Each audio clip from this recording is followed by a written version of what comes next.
Welcome to Blessed Them Boys, a podcast about football, mostly. From one Saints fan and one Cowboys fan, one fan of Who Dat and one fan of Dat Win. We're here to give weekly takes, game recaps, bad betting picks, game previews, and some Seinfeld references. Each week, the podcast is brought to you by Saints-Cowboys Immaculate Grid Match. For those of you unfamiliar with the game from Pro Football Reference, this is a player who played for both the Saints and the Cowboys at some point in their career. This week's match is none other than the king himself, Leroy Glover. Leroy played for the Saints from 1998 to 2001 and for the Cowboys from 2002 to 2005. In his career, Leroy Glover amassed 83.5 sacks. In the year 2000, he finished second in the NFL Defensive Player of the Year voting, and he made 6 Pro Bowls as well as 1 first-team All-Pro. So, Leroy, we salute you. I'm Paul, the Saints fan. And I'm Brandon, the Cowboys fan. And we're your host, and now it's go time. Yeah, that's it. It's go time. Let's see you live that. Mr. Mandelbaum, please. It's go time. This one's for you, Pop. It's go time. It's go time. You've been married 3 times. That's it! It's go time! It's go time. Okay, a few housekeeping items before we move along here. If you'd like to contact the show, you can do so via email at blessdemboys, BLESSDEMBOYZ, that's how the cool kids are spelling it, at gmail.com. And eventually, hopefully, you will be able to contact us on Twitter at blessdemboys. Brandon, it's been a journey for us trying to get on Twitter. That's certainly one way to put it. Yeah, just let folks behind the curtain here. If you're listening to this and you can help us out, we'd greatly appreciate it. But basically, we so created the email address. That went off without a hitch, pretty much. Went to create the Twitter account, and for birthday, thought I'd be cute and put whatever day you and I decided to do this whole thing. And so did that and got a message that says, "Oh, you're not 13 years of age, so we're blocking your account."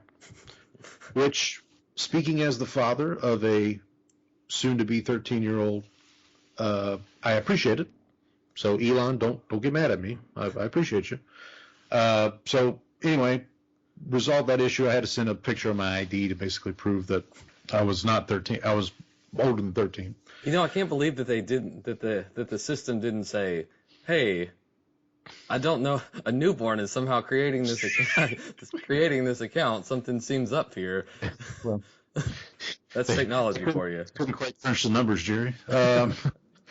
So anyway, and then so we get that resolved. We start kind of following people and all that. And then today I was trying to follow some. I think I was trying to follow Adam Schefter or Ian Rappaport or one of the people in the know about the NFL. And all of a sudden it said our account was suspended. This is where I got confused because we were texting this morning and you said, "I just followed Schefter," and I was like, "Wait a second, I've already followed Schefter when I had logged into it." So I was like, what's going on here? Okay, so I wonder if it's because we're accessing it from different places, maybe. Possibly. That's the only real explanation, right? Maybe it thinks we're Russian spies, I guess. Since we're 10 miles apart. Right.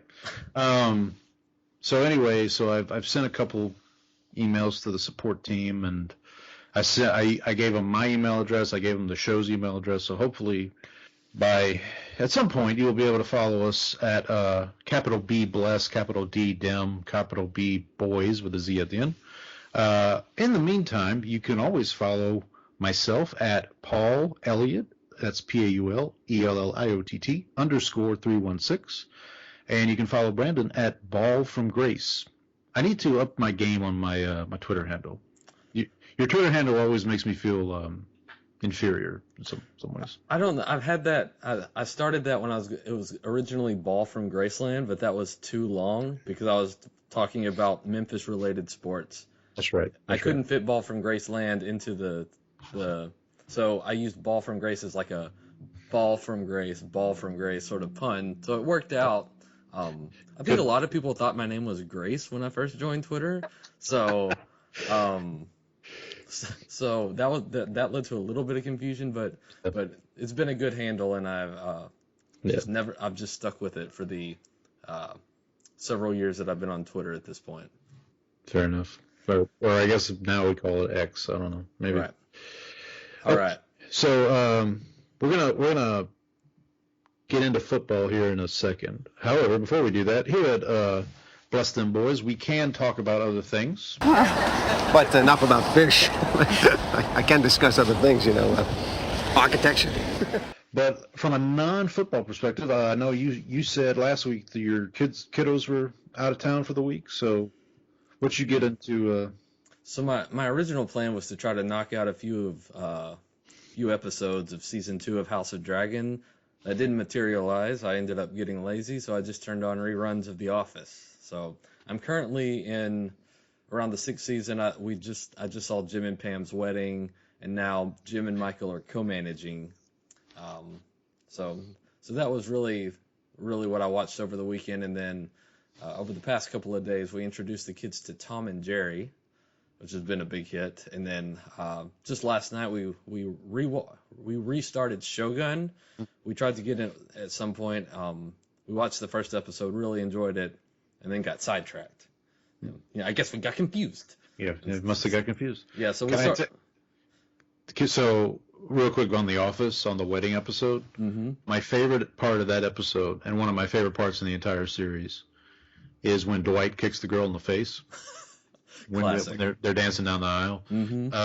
For Shogun, I started the first episode. I need to go back. I mean, it won all the Emmys, so I guess it's kind of. It's really good. We really enjoyed it. We had to start over just because it had been so long, and so I felt like I needed a refresher on the plot. Yeah, and they greenlit a season 2, right? Yeah, I think they did. Okay. I would assume you would do that on a show that wins all the Emmys. Well, I mean, but sometimes you come out with a show and you expect we're only going to do one season. I mean, obviously things can happen, but. So, Paul, how about yourself? What'd you get into this week? Pretty much the same as last. So I guess most of our shows that the wife and I watch either come out tonight. We're recording this on a Wednesday, or tomorrow. Agatha All Along and Rings of Power. I did watch this week's episode of Only Murders in the Building, which again I highly recommend if anybody's looking for a show that's just an easy watch. I would say that would be my recommendation. I did want to bring up a film that I watched from the 80s. It's called Cobra. Are you familiar with this film? I've heard of it.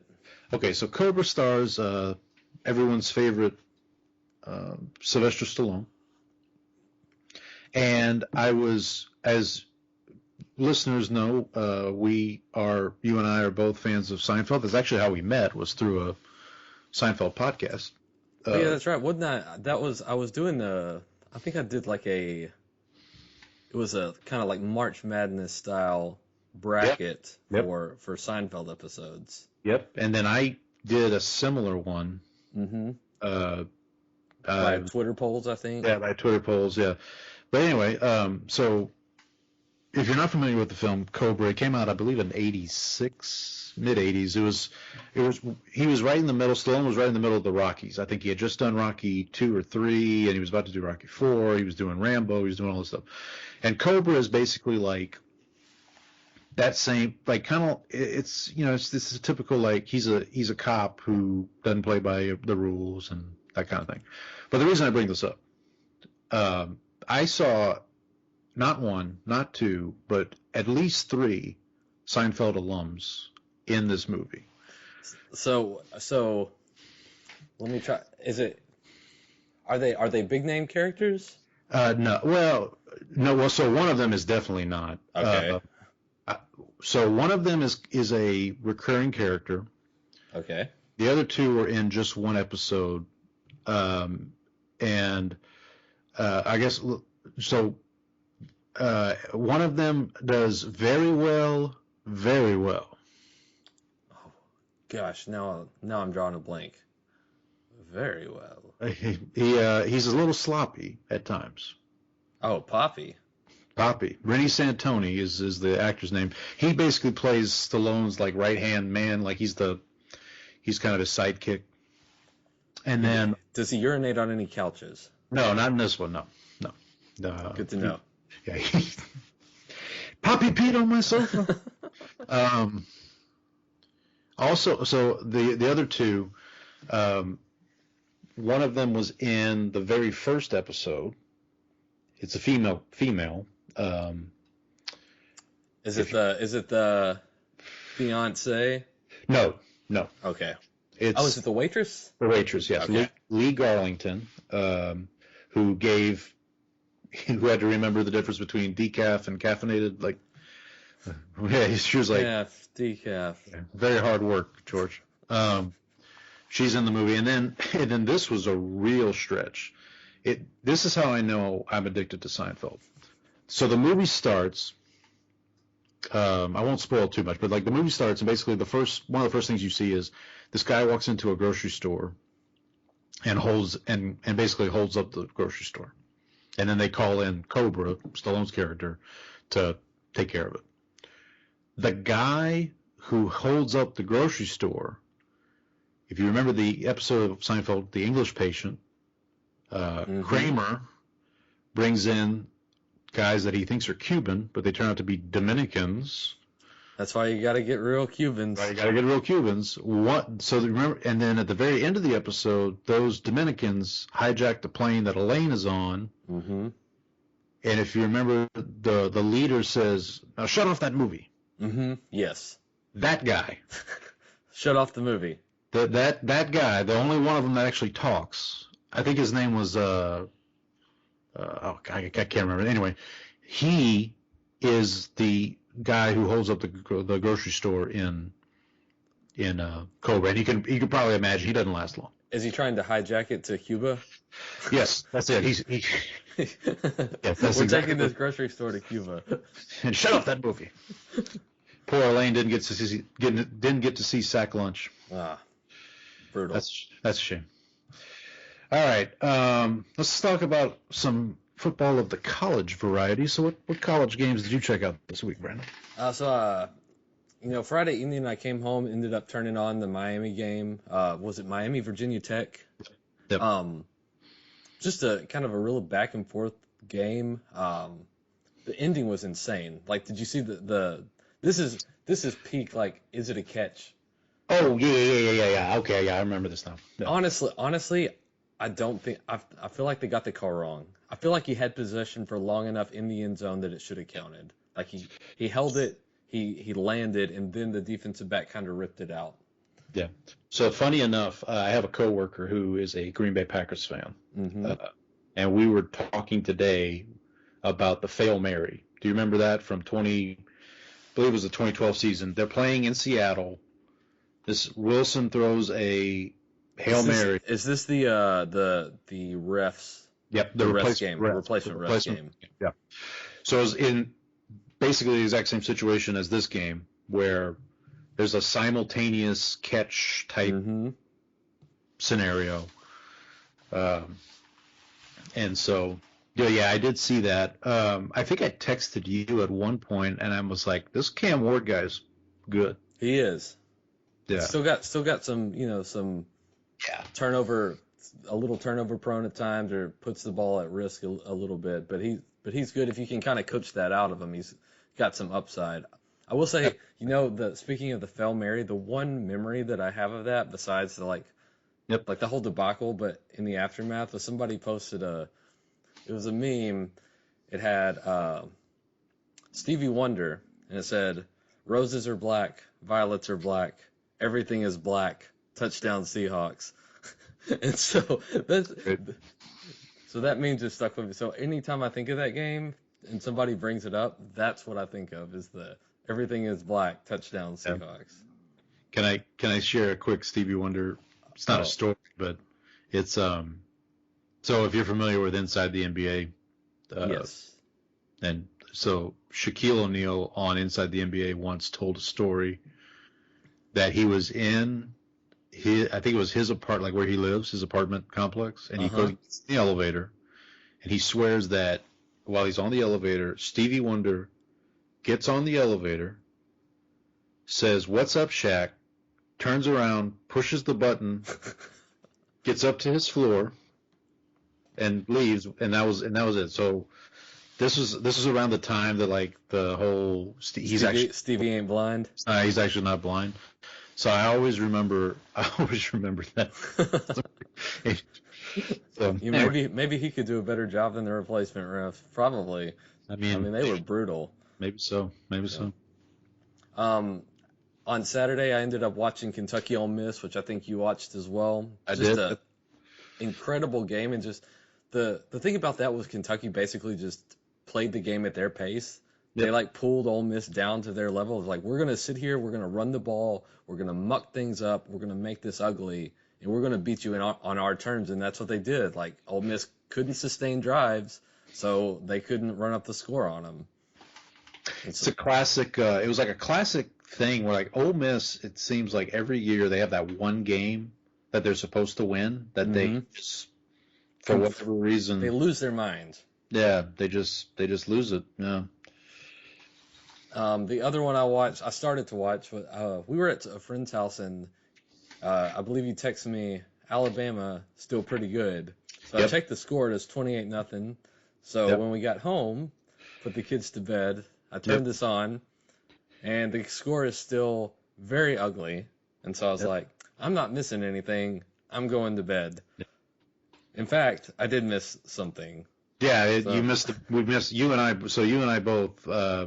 I watched most of the first half. It was one of those things, Brandon, where every time I would look at the screen, Alabama's scoring. That's basically the whole first half. It was like that. Or Carson Beck's throwing just a ludicrous interception or something. And so it was one of those things where, like, I was kind of like, well, I gotta save my energy for Sunday, so let me just kind of go to sleep. And I remember I woke up middle of the night. It was like maybe midnight or something, and I was like, well, let me see how bad Alabama won. And I saw the final score, and I'm like, wait, what happened? So then I go through like the scoring play, like the play-by-play. Wait, Georgia took the lead? Well, see, I had a notification on my phone from ESPN that said Georgia takes the lead, and I was like, so I didn't see it. I never woke up for it, but I looked at it in the morning, and it's like Georgia takes the lead, and I was like, what happened? Yeah, So USC Michigan from the week prior, no longer the game of the year apparently. Not to this point. Not to this point, yeah. So for me, I watched those games. Caught a little bit of OK State and K-State, a little Big 12 action. That one ended up getting kind of. I think Kansas. It was close for a while, and then Kansas State ended up running away with it. It was one of those. Yeah, K-State. That was a turnaround game for them because they were coming off a loss to BYU, to the Stormin' Mormons, as I texted you. I think I had that game on Multiview for a little while. Same with like the Michigan-Minnesota game, and then once things started to get out of hand in those games, I was like, I'm just going to focus on Ole Miss Kentucky, because that one had some juice to it. Yeah. So for the folks at home, my college football team that I kind of follow is Iowa, because that's my the wife's family's from there. Because they're black and yellow, right? That too, yeah. But they were off this week, so they have they play at Ohio State Saturday, so that'll be that's a big one. That'll be fun. Yeah, that'll be a fun one. So go ahead. Yeah, college picks for the year. You're the one doing this. I have not done college picks. Yeah, I'm actually impressed. I'm somewhat impressed with how I'm doing. I'm 6-4. I was 6-4 this week. And I'm doing these against the spread, obviously. And 28-22 for the year. So I'm due for a bad week here anytime. But the turnaround will happen eventually. Quick note: we are recording this on October 2nd. October 2nd is the last day without a college or NFL game until November 27th, which is the day before Thanksgiving. So they've really got things packed in here. Yep. I mean, and then like over the holidays with Christmas being on a Wednesday, I mean, it's going to be. Are they playing games on Christmas this year? Yep. Are they? I don't like it. The NFL has 2 games on Christmas, and by the way, they're on Netflix. The only way you can watch it is on Netflix. Well, at least I've got Netflix. I knew I was keeping that for something. Yeah. I've been giving them $16 a month so I can watch an NFL game on Christmas. So you can watch Ravens and it's the I know it's the Ravens. I can't remember who they're playing though. I want to say maybe the Steelers actually. But anyway, yeah. So come for the football, stay for Stranger Things, I guess. Yeah, the NFL playing games on Christmas is just a big old middle finger to the NBA, isn't it? I mean, yeah, basically. I'm really glad that I hate when the Cowboys play on holidays. You know, don't ruin my. You're gonna ruin. You can ruin my Christmas Eve, I guess, or you can ruin the week of. Please don't play on the day. I hate it. Yeah. I mean, I already have enough anxiety on Thanksgiving, right? I don't need Christmas to be ruined too. Look, I've got to deal with my family already. Can we like not have to also deal with all this? Mm-hmm.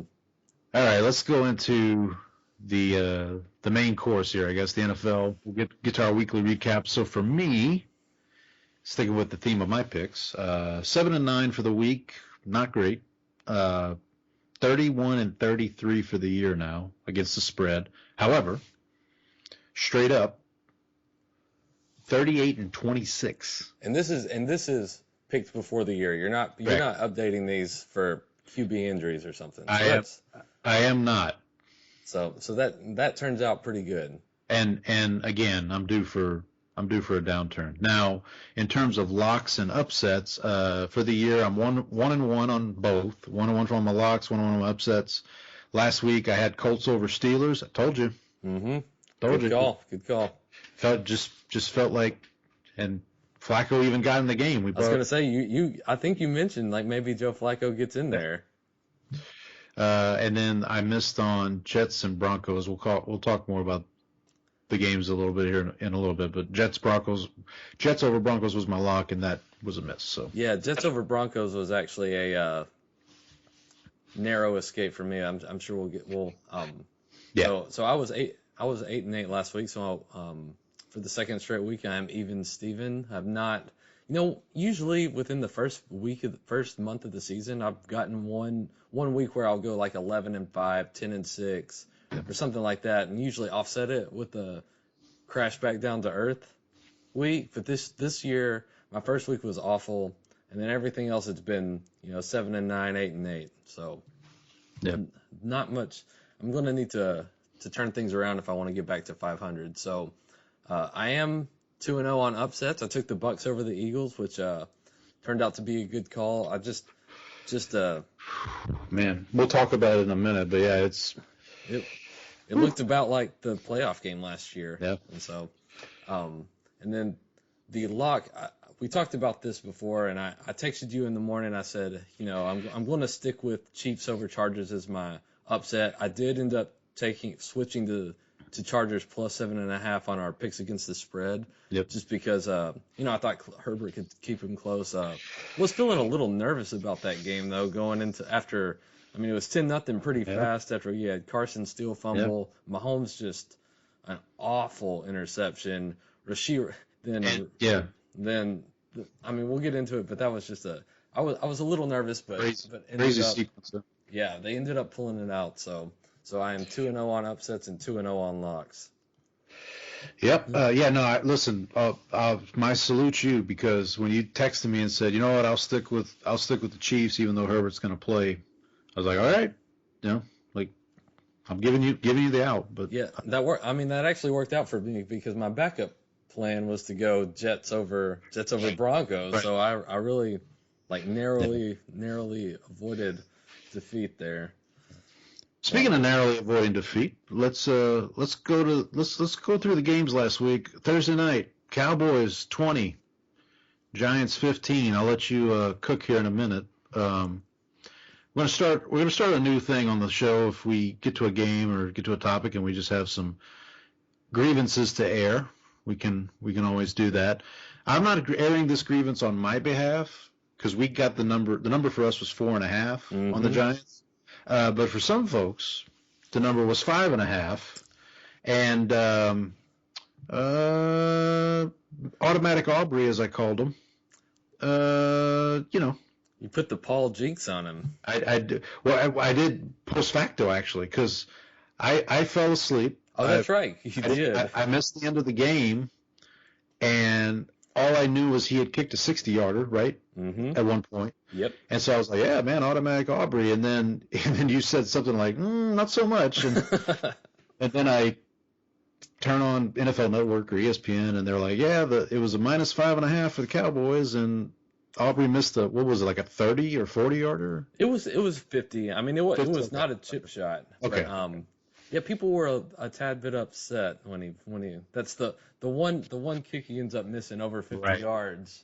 I think Al Michaels kind of put the kibosh on him. He was kind of talking up, oh, this is the one and should make a lot of people happy. And of course, I mean, when you say that, it was going to happen. Yeah. So. I'll let you get in your talking points in a second, but we both hit on our underdog bet for this game, which I took Neighbors over 70.5 receiving yards. You took him 34.5 first half receiving yards. He basically got that on one play. Yeah, it was. I was over 34.5 first catch receiving yards, basically. Okay.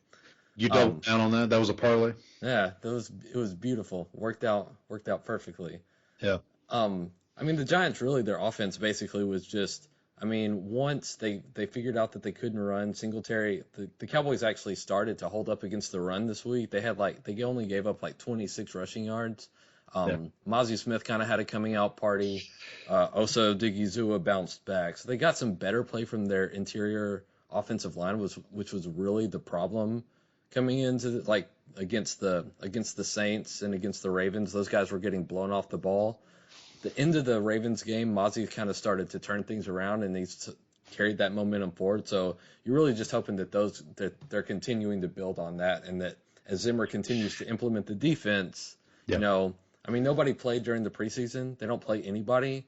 So you're starting to wonder, this is the first month. This is basically their preseason, both on offense and defense. I mean, Mozzie may have gotten a few snaps during the preseason, but a lot of the main starters didn't. So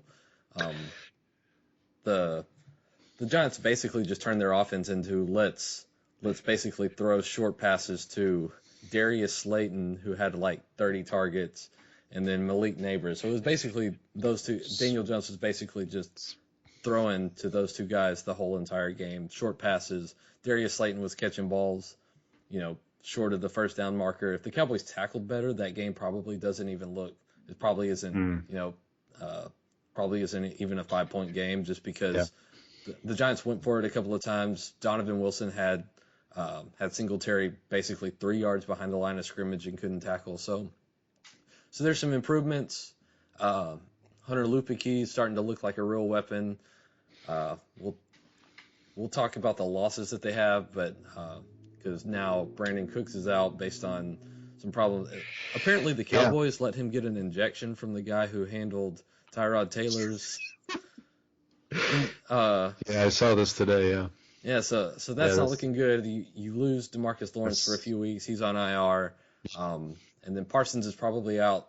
I'm guessing that he comes back after the bye. He's going to miss a couple of weeks, so that's not great. But they improved on some stuff. They got some offense still looks a little disjointed, but you're just like I said, you're hoping that continues to get a little better week by week, and they continue to improve as the season goes on, and they get Dak and CD kind of get back together. So it's a win. It was an ugly win, but honestly, I don't know. I wanted to talk about the Giants a little bit here. Okay. Just because I think a lot of the analysis, the very hard-hitting, detailed analysis was, you barely beat the Giants, basically. Right. But I mean, it's a Thursday night game. It's a road game. It's against a division opponent. So I'm happy to get the win. They had moments where, I mean, they didn't give up a touchdown. They gave up 5 field goals. Could it have been better? Should the offense have looked a little better? Yeah. Yes, but I think we kind of wrote the Giants back to what they were last year, whereas 2022 they were kind of a scrappy team. Yeah. They ended up getting into playoffs. They took out an overrated Vikings team to get a win. So I don't necessarily think they're great. I think they're probably not as bad as they were last year. The offense is the offensive line still isn't great, but they're kind of using quick passing game to offset that. Daniel Jones is who he is, but they kind of at points they know how to work around his weaknesses a lot of times. And so I think they're probably not as bad as they were last year. So I think the fact that they're if we look at their losses, so they got blown out in week 1 by Minnesota. Yep.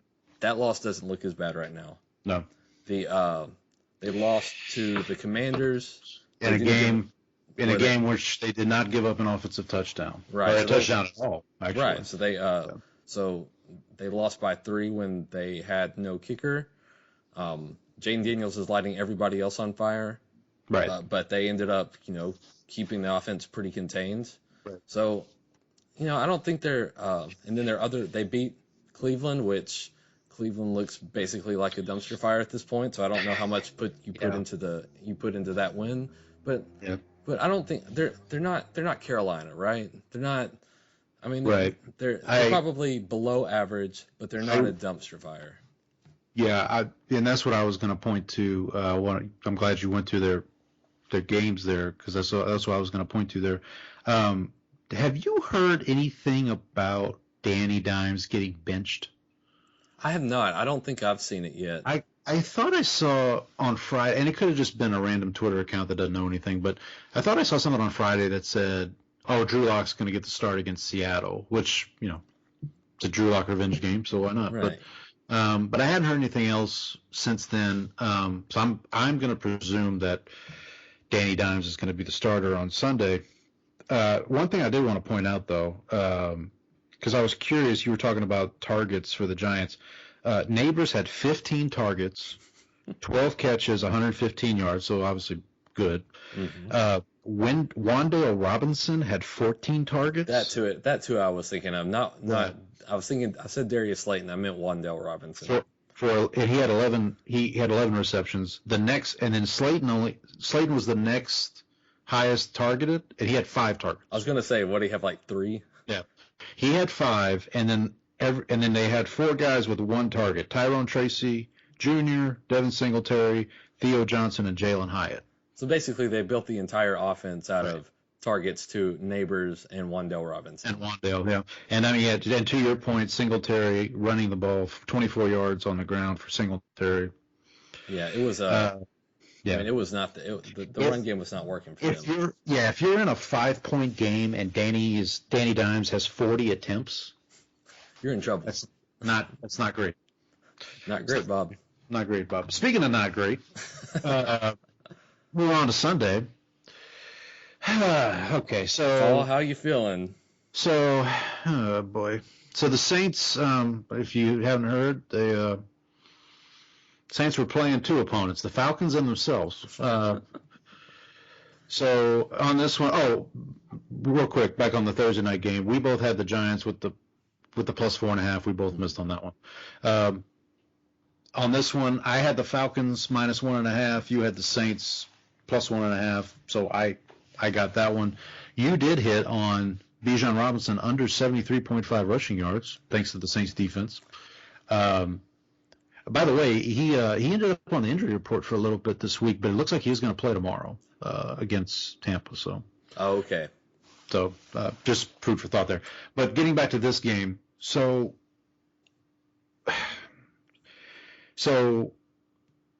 it started with our Pro Bowl, All-Pro punt returner, kick returner, deciding to attempt to field a punt inside the 5-yard line after having called for a fair catch for some reason, doing a terrible Willie Mays impersonation, and ball trickles into the end zone and the Falcons fall on it. 7 free points. Do you think it's because he wasn't involved? He missed those catches last week. He had those drops, and he's trying to make up for it by making a spectacular play on the punt. But again, he called for a fair catch. Just let the ball bounce. What are you doing? What are you doing?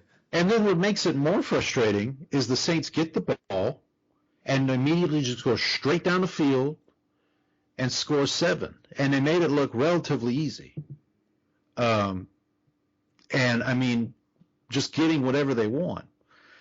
Then force a punt, get the ball back, go right back down the field. Or no, I'm sorry, get an interception, not a punt. That was the pick 6, right?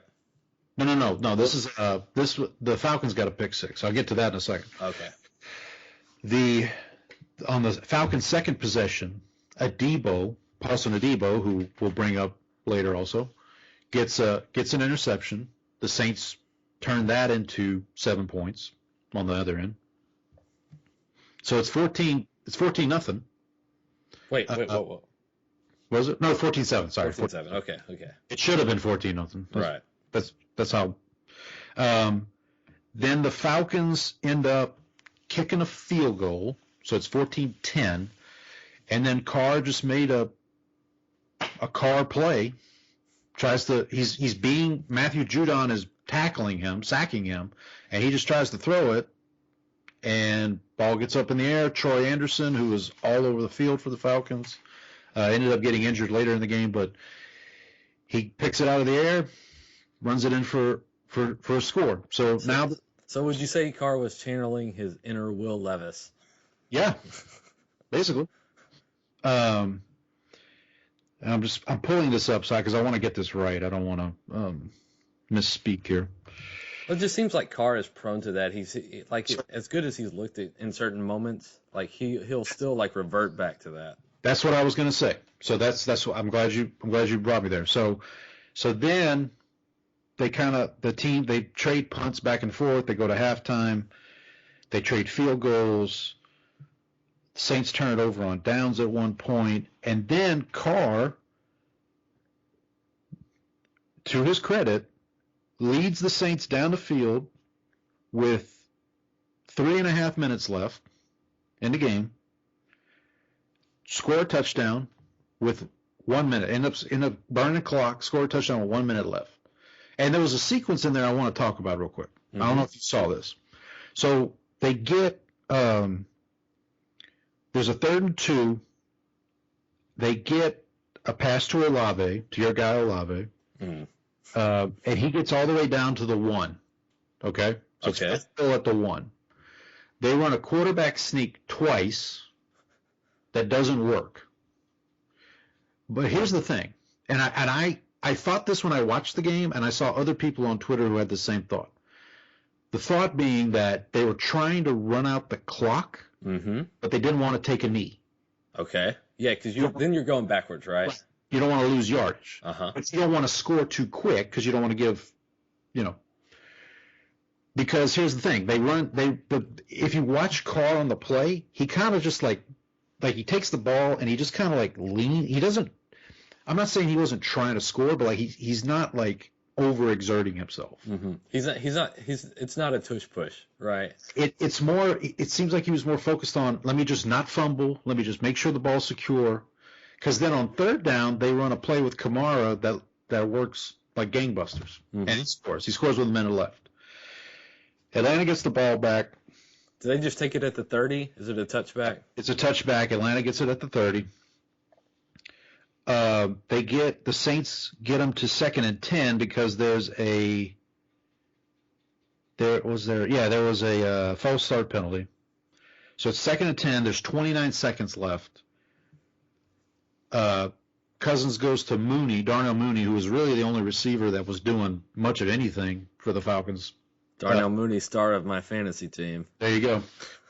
And Paulson Adebo,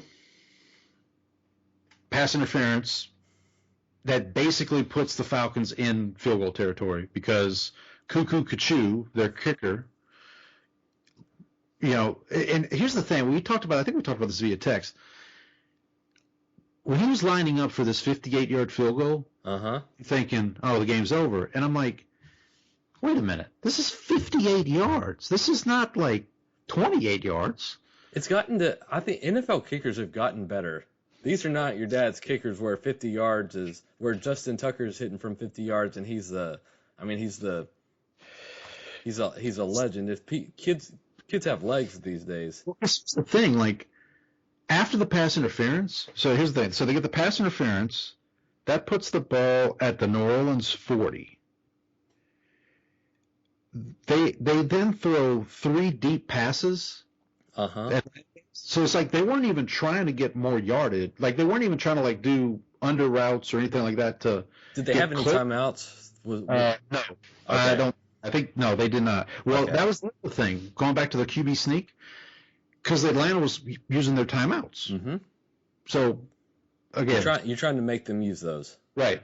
And then the Saints used their last timeout right after the pass interference, just to kind of give themselves some time if they could. Mm-hmm. But anyway, Koo, I believe that's how you pronounce his name. I apologize. Yeah. But Koo ends up kicking a 58-yarder with 2 seconds left. The Saints tried a little lateral craziness, but nothing doing. So the New Orleans Saints have the same point differential, as the Minnesota Vikings.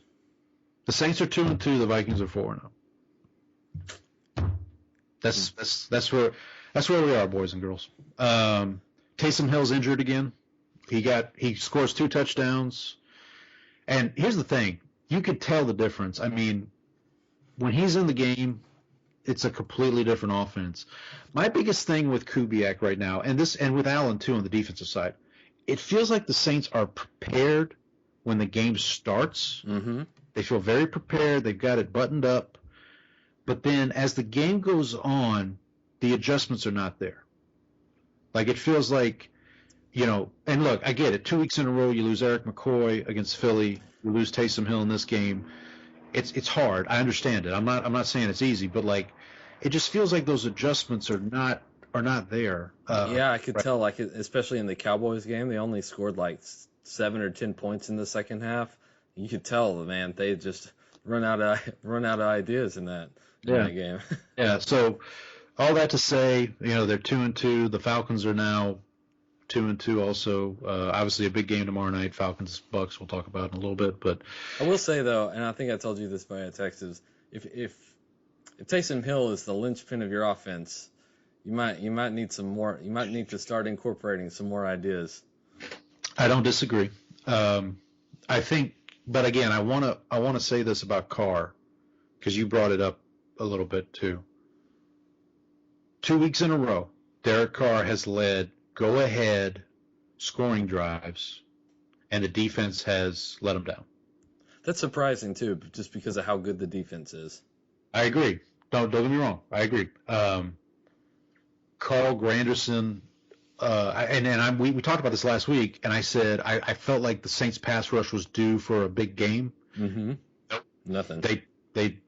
Kirk Cousins had plenty of time to throw. Now, give the Saints secondary credit for the most part, except obviously for the Adebo pass interference there at the end. But it's frustrating. I think the frustrating thing for Saints fans right now is coming into the season, we didn't have that great expectations, or at least I didn't. Mm-hmm. And then they scored 91 points in the first 2 weeks. It's like, wait a minute, is this Well, I will say, to kind of play devil's advocate, the Eagles game, it wasn't. That's a kind of a legal pick play, right? It's not your defense suddenly like loses its mind. The pass interference is also kind of a fluke play. You just have one guy make a mistake. So it's you're 2 or 3 plays away from being 4-0 at the end of the day. Right. And as we talked about before via text, we talked on the show last week. At this point in the year, I had them at 1-3, 2-2. So everything's lining up from here. Yeah. Their schedule's going to get. They have a Monday night game at Kansas City. We'll talk about. Short week, Tampa Bay at home.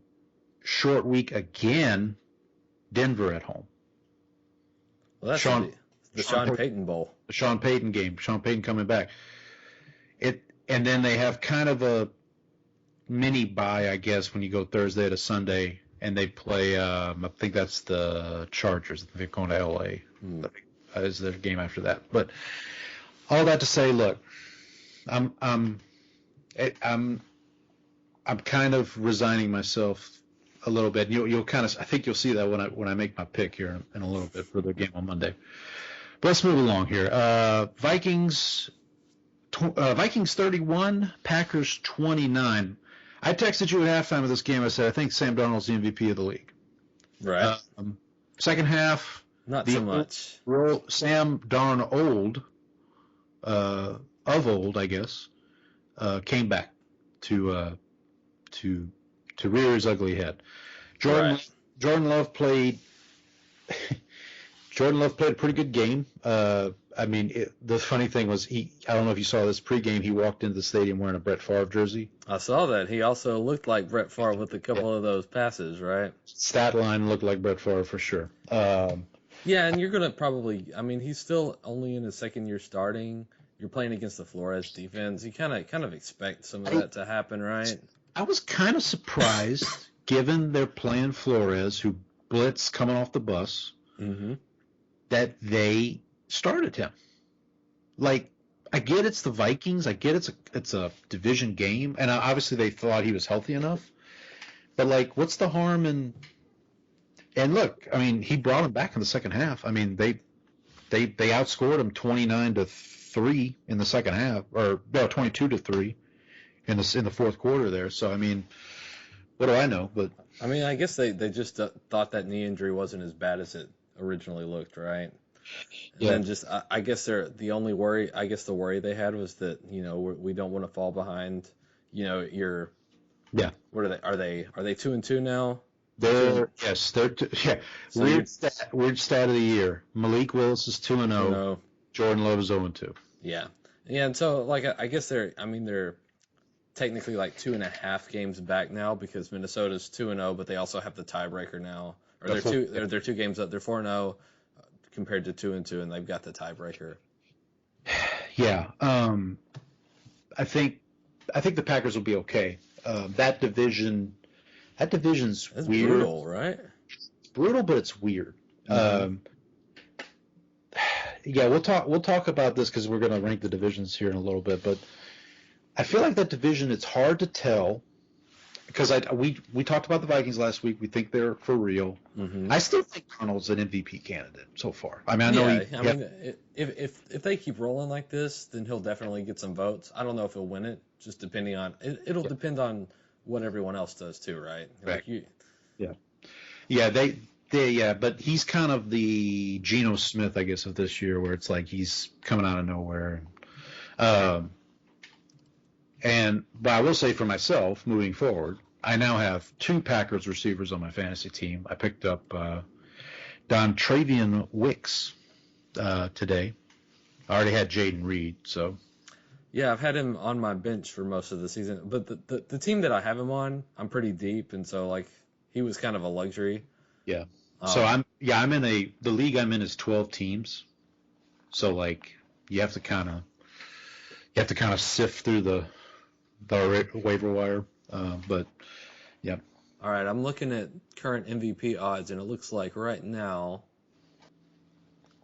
So we've got Patrick Mahomes still at plus 230 to 300. Josh Allen second around plus 275 to up to plus 400. And Sam Darnold, number 3, plus 800 to plus 1,300. No, you can get him at up to plus 1,400 at some places. So you want to go in on a? Yeah, let's buy the ticket. It's a lock, Jerry. It's a lock.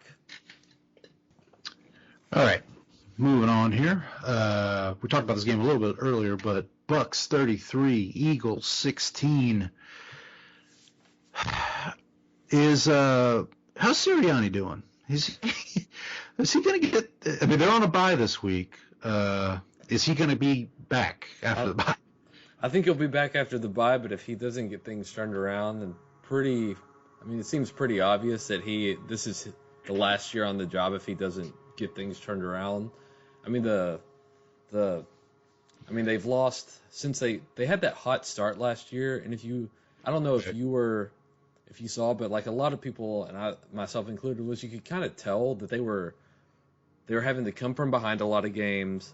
They were pulling games out, barely at the end. So it was one of those things where you like could tell that their start wasn't sustainable. Like they fell off. Like the Cowboys won the division last year in spite of the fact that they started, what was it, like 9-1 at some point? Yep. Like they just completely collapsed. Hurts is turning the ball over constantly. He still can't pass over the middle of the field. Now I understand that he's missing his two best targets. And like the guy that Jahan Dotson that they traded for from the Commanders is now your number one option outside of Dallas Goedert. Let's do the same thing we did for the Giants earlier. Let's take a look here. Look at these targets. Who do you think had the most targets for the Eagles? My guess would be Goddard. Yep. 8 targets for Goddard. Do you want to guess who the second most targets was? Jahan Dotson. Nope. It was Saquon Barkley. I should have known that. Then Saquon had 4 targets. Somebody named Grant Calcaterra.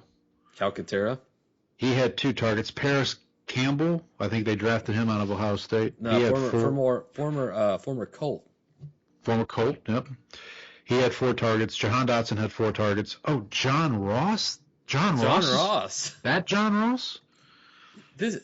And I will say, like the Eagles tend to do this is they will sign guys who people recognize the name of, and people kind of assume that like last year they traded for Byard. When I looked at Tennessee Titans Twitter, which is adjacent to Grizzlies Twitter, they were like, this guy's not the All-Pro that he was originally. So he's had some hits with AJ Brown, but they bring in some of these guys that you're like, reclamation projects, and a lot of times they don't work out, but people give them the benefit of a doubt just because they recognize the names. Yeah, that is a former first-round pick, number 9 overall for the Cincinnati Bengals, John Ross. So their receiving core was a disaster. I understand that, but it's just like Hurts, the way that they pay Hurts, he's supposed to be able to elevate the team, right? He's supposed to kind of be able to, but he holds on to the ball too long. The best part of his game a lot of times is running it. He's still not the best. He's not great at throwing the ball over the middle, and especially when you're missing the guys who are really great at going over the middle, who are great at making contested catches. He's just not able to elevate everybody else on the field. And Bowles just has a plan for how to slow him down. Yeah, let's on the Bucs side of things. You tell me if I'm. Here's another segment we can start. Am I crazy, or are the Tampa Bay Buccaneers the best team in the NFC South by far? I think so. I would think so. The Saints have been up and down. I still don't really fully believe in the Falcons. Mm-hmm.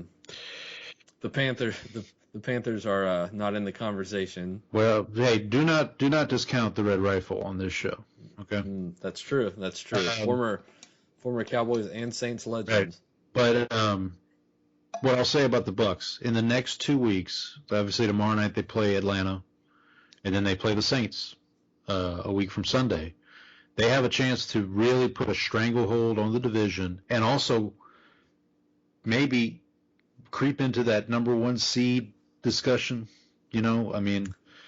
Because we both believe Minnesota's vulnerable. Tampa's vulnerable too, but right. I would think the NFC is still a bit more wide open. You got San Francisco, but other than that, you don't really have if the Eagles and the Cowboys are kind of off this year, then the 49ers are really the only. They've got their own issues, but they're kind of the only elite team in the NFC right now, right? The 49ers? Yeah. I don't even know if I'd call them elite. I still think just with the pieces they have, I think they started slow last year and then ended up just reeling off wins. They tend to do that. Okay. All right. Paris Campbell, by the way, just to touch. Yeah, go drafted out of Ohio State by the Colts, also played for the Giants. Nice. So this is his third team. John Ross also played for the Giants at one point. Okay, let's go to my upset pick of the week. Man, I was grinning from ear to ear on this one. And not to make light of an injury, but the Anthony Richardson injury did help me hit the under on the completions. There. I'm surprised that Underdog, because I know they have injury protection.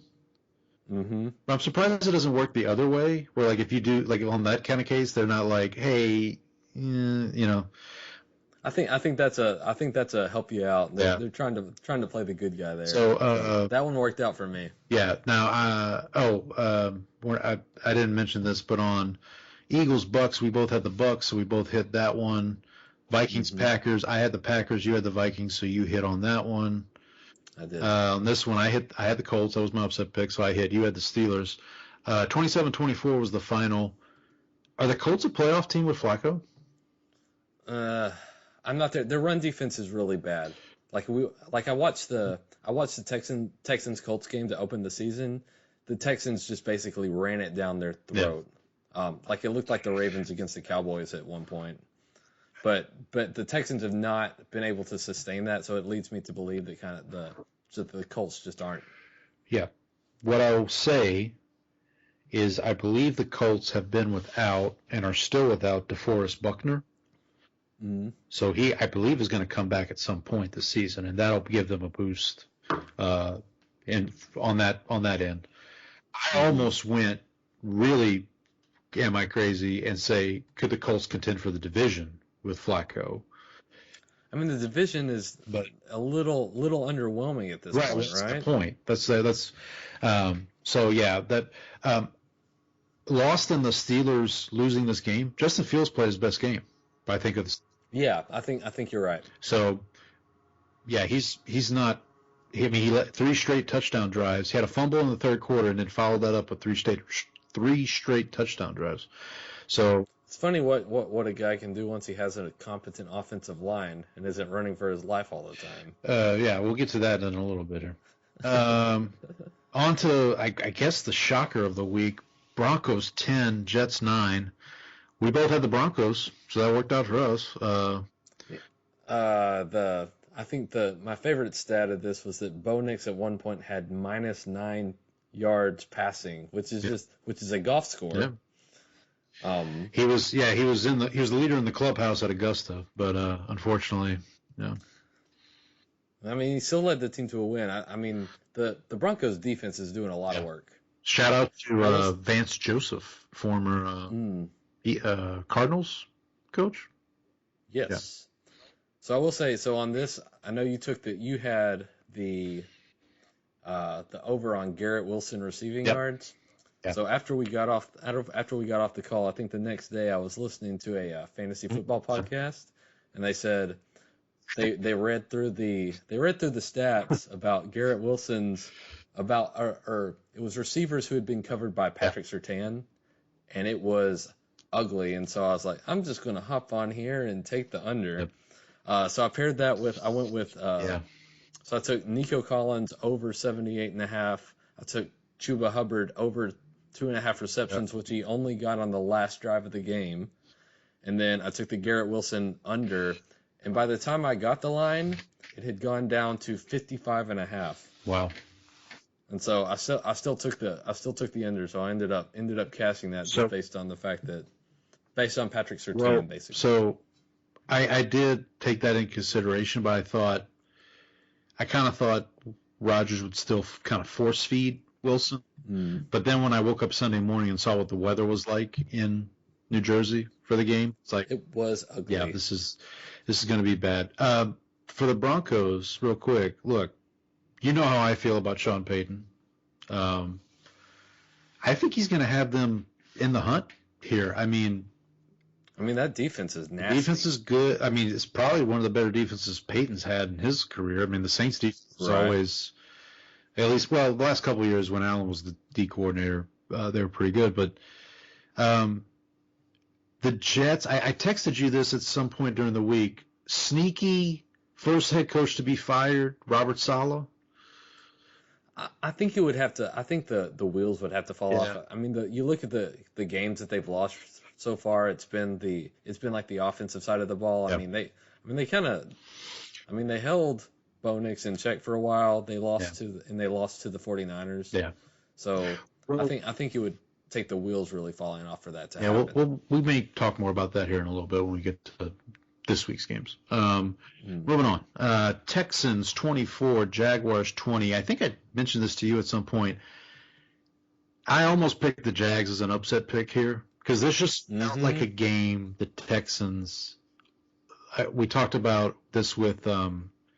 They lost it last year. Yeah, we talked about this in college with Ole Miss. Like, they have that one game every year. Texans are like that too. I called them. I was talking to somebody about this today. I called the Texans the discount version of the Chiefs. And what I mean is, the Chiefs feel like right now they're just trying to get to the playoffs, but they've earned that distinction. They've earned that, like, they can do that. Texans feel like they're doing that. They haven't earned that. They're basically relying a little bit, in my opinion, a little bit too much on CJ to make the plays. Their defense is, for a team with a defensive head coach. I guess it. Well, let me take a look at their numbers real quick. I don't know if there's. It's just that a lot of times the offense feels like CJ go do something. Yep. And a lot of times it's just like, let's go find Nico. Like, even with the weapons that they added in the offseason, they just haven't really found an identity. CJ does a lot of great stuff that I think covers up for some things, and it looks disjointed a lot of the times. The defense is just okay, I feel like. So a lot of times what I like to look at is I'm not sure, are you familiar with Massey Peabody? No, I don't think so.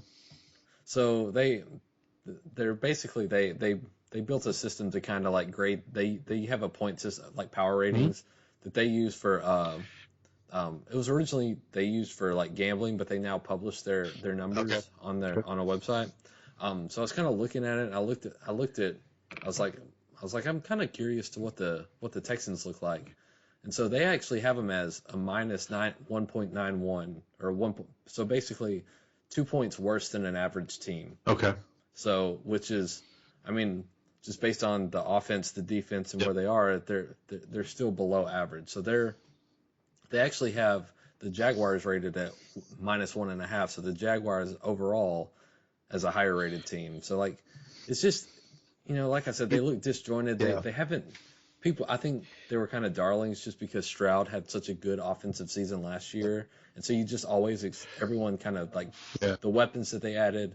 People just kind of expect the progression to be linear, and it's not. And their division's bad, right? The rest of the teams. We'll talk again about that in a little bit, but yeah, I also too. I'll just throw this out there. I know this is probably more of a thing in college football, maybe not in the NFL so much, but like they had the Vikings game, they had this game, and then they're playing Buffalo this weekend. So wondering if they kind of looked ahead to Buffalo a little bit. Maybe, I don't know. Yeah, maybe so. But tell me your thoughts on Trevor Lawrence. I'm out. Okay. Now that's just watching this game. There were moments, and I know like there have been times where he's kind of covered up for their shortcomings. Yeah. But this time in this game, there were moments where like Brian Thomas Jr. is running kind of like a deep post or a deep crossing pattern. He's past his defender, and Lawrence has a clean pocket, and he just like overthrows it. Missed it. Yeah. It's like you've got to hit those. You've got to hit those passes, and he's just not hitting them. He'll have moments where he just overthrows receivers. I think in the game before, who are they playing? Buffalo last week. He'll airmail guys, and it just looks ugly. He doesn't look like. I don't know if he's lost confidence or something, or if there's something wrong, but he doesn't look like a franchise guy right Let's now. real quick go through this. So his rookie year, he's stuck with Urban Meyer, which obviously that's not good. You should write that. That's not good for anybody. That's a write-off. That is a write-off. Second year is his first year with Peterson and with the OC there. Press is it whatever I can't remember his name, but the Peterson's guy. That's his OC. and he has a great year, right? They make a run. That's the year that I think we were talking about this last week, and I went on Twitter and corrected myself. That's the year they come from behind. They beat the Chargers. Brandon Staley's last game as Chargers, or no, sorry. They thought that was going to be Brandon Staley's last game as Chargers head coach. He ended up coaching another year. Come back from that big deficit. Go to Kansas City, play the Chiefs tough, end up losing by 10, and everybody's like, oh, okay, this is a team on the rise. We're gonna see this in the future. Right. They were the Texans a year before, a year ahead of schedule. And then last year they have this collapse, almost like the Eagles. They kind of have this collapse. To your point, maybe some confidence, some things just lack of confidence. What were they playing the Colts to try and get in on the last day of the season, and they just completely wet the bed basically. Minshew mania was running wild for the Colts that day. That's right.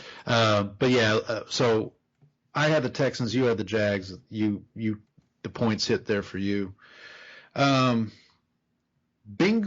Panthers. Bengals 34, Panthers 24. I missed on the Dalton by 3 yards. I had 222.5. He went 220. So that's gotta hurt. I don't care where you're from.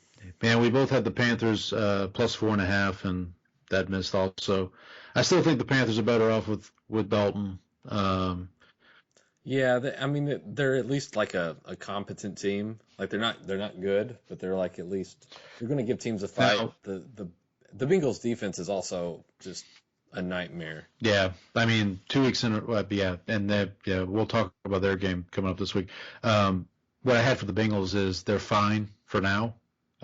Right. I still think, look, maybe I'm a sucker who just believes in Burrow, but they start slow every year. They always have, and so they've got an uphill battle. Yeah. This week it doesn't get any easier. No. I have a hard time believing that they're going to win that game, but yeah, well, they can go on a run. It's just the defense is just so bad that I have trouble seeing how they're going to end up. After this, okay, so we'll talk. Jamar Chase is also in a really good mood, so that'll help things. Yeah. We'll talk about their game this weekend, but after this weekend, they're at the Giants Sunday night. That's a Sunday night game, by the way. Bengals at Giants. Well, it's a marquee quarterback matchup. Sure. Then they go to Cleveland. Okay. And they're home for the Eagles, home for the Raiders, and then they're at Baltimore. So in between the two Baltimore games, they can make a run, I think. Right. But we'll see. We'll see. And we'll see. Let's see. The last early game here: Bears 24, Rams 18. Caleb, I put Caleb played efficiently. It looked like. The Rams outgained the Bears, 2 turnovers. The Rams are still kind of beat up, right? They're still missing a lot of their guys. This is a year from hell. Year from hell for the Rams. I think they just. Yeah, you're just it's basically like how far can Stafford carry you on his own especially until they get Cup back, until they get Puka Nacua back. Yep. So I don't know. It's just Caleb's really disjointed. The Bears defense is solid, but it's just not a team that I'm super confident in. Yeah. Pretty much ever. That's what I had. I don't trust either of these teams. The Bears, I mentioned this last week because I took the Rams. We both took the Rams. We both missed. Everybody thought they were going to be really good, and Caleb's not the best rookie quarterback. Mm-hmm. We'll talk about who is here in a second, but and maybe he is at the. Maybe he ends up being the first one, or the best one, yeah. But. And you mentioned it when we talked about the Steelers with Fields. It's amazing what a good offensive line can do, and a bad offensive. Yeah, and he does not have that. Right. So, Kevin O'Connell, the Vikings coach, who was on the Rich Eisen show the other day, and he said they were talking about Darnold, obviously, and he said young organizations fail young quarterbacks long before young quarterbacks fail organizations. So I think that's absolutely that's prescient here. Late games. We talked about Chiefs 17, Chargers 10. You talked about the bad Mahomes interception that got worse because he took out his best receiver. Yeah, Rashee Rice was taken out on a hit and run here. Oh, the irony. I thought I was bad in my notes because I put Rice injury equals karma, and then you just doubled down. Yeah, blew it out of the water. Yeah. Herbert gave his best effort. The bye could not come soon enough for the Chargers. The Chiefs, I mentioned this earlier. Like, it just feels like they're just kind of, let's just get to the. Yeah, this is what we talked about last week. It's like, let's try a bunch of stuff. It's just, I mean, they're missing guys right now. Yeah. Mahomes will have that first pick that he threw was just like he'll have a bonehead throw every now and then. So, I mean, you're basically just counting Reed's expertise in the playoffs, Mahomes' ability to get it done, and the guys, like, they have experienced guys who know what to do in the playoffs. So you're basically counting on that, and until the playoffs, I don't think they really care. Right. Well, yeah. I mean, they know when to turn it on. And I wouldn't even be surprised, like, if Herbert gets healthy and the Chargers have their, like, Rashawn Slater didn't play, Joe Alt didn't play, Joey Bosa didn't play. That's a lot of the reason I ended up sticking with the Chiefs. With the Chiefs as the lock because of if that. the Chargers come back healthy after the bye, I really could see a scenario where they overtake the division, but the Chiefs are still in the playoff. And look, we talked about it last week. They went on the road last year in the playoffs. Right. We're fine. Mm-hmm. You want to talk about Patriots and 49ers? I mean, do we really need to? I'll tell you, 49ers 30, Patriots 13. Brock Purdy, more underrated than overrated, yeah? Yeah, I think so. I mean, he's better than, like, I mean, Jimmy Garoppolo ran that offense well but he's better than Garoppolo. Yeah. I mean, he still has his moments, like we saw last year against the Ravens. Like, he'll have moments where he just kind of we saw it against the Vikings this year, where if in tougher defensive schemes, but he's only still in his, like, third year at this point. Still pretty early on. Yep. Yeah. So. And then is it time? I mean, you don't want to throw Drake May into this fire yet. Are they? Is it time now? So we talked about it last week. I had heard that this was kind of go time almost for Drake May. Their offensive line's bad. Now, we talked about it. You know, their schedule's going to ease up a little bit. They've got Miami this week. I mean, look, I mean, they're obviously not going to make the playoffs this year. So it's like, I think they want, if I'm a Patriots fan, and there's enough of them in the media now where you kind of get these feelings, it's like, look, you got to see what May can do. I mean, I don't think you go the whole season where he doesn't play at all, and then you're just kind of hoping because my guess is next year they're not going to bring Brissett back. Right. May's going to be it. So I think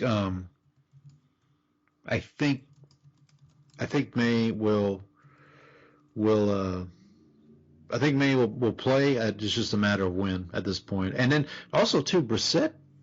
The couple times I would check in on that game or any Patriots game this year, when we watched the Jets-Patriots game the week before, feels like I don't want to say he looks like he's hurt. Like there's times he gets up from plays and he just looks hurt. Like he just looks like.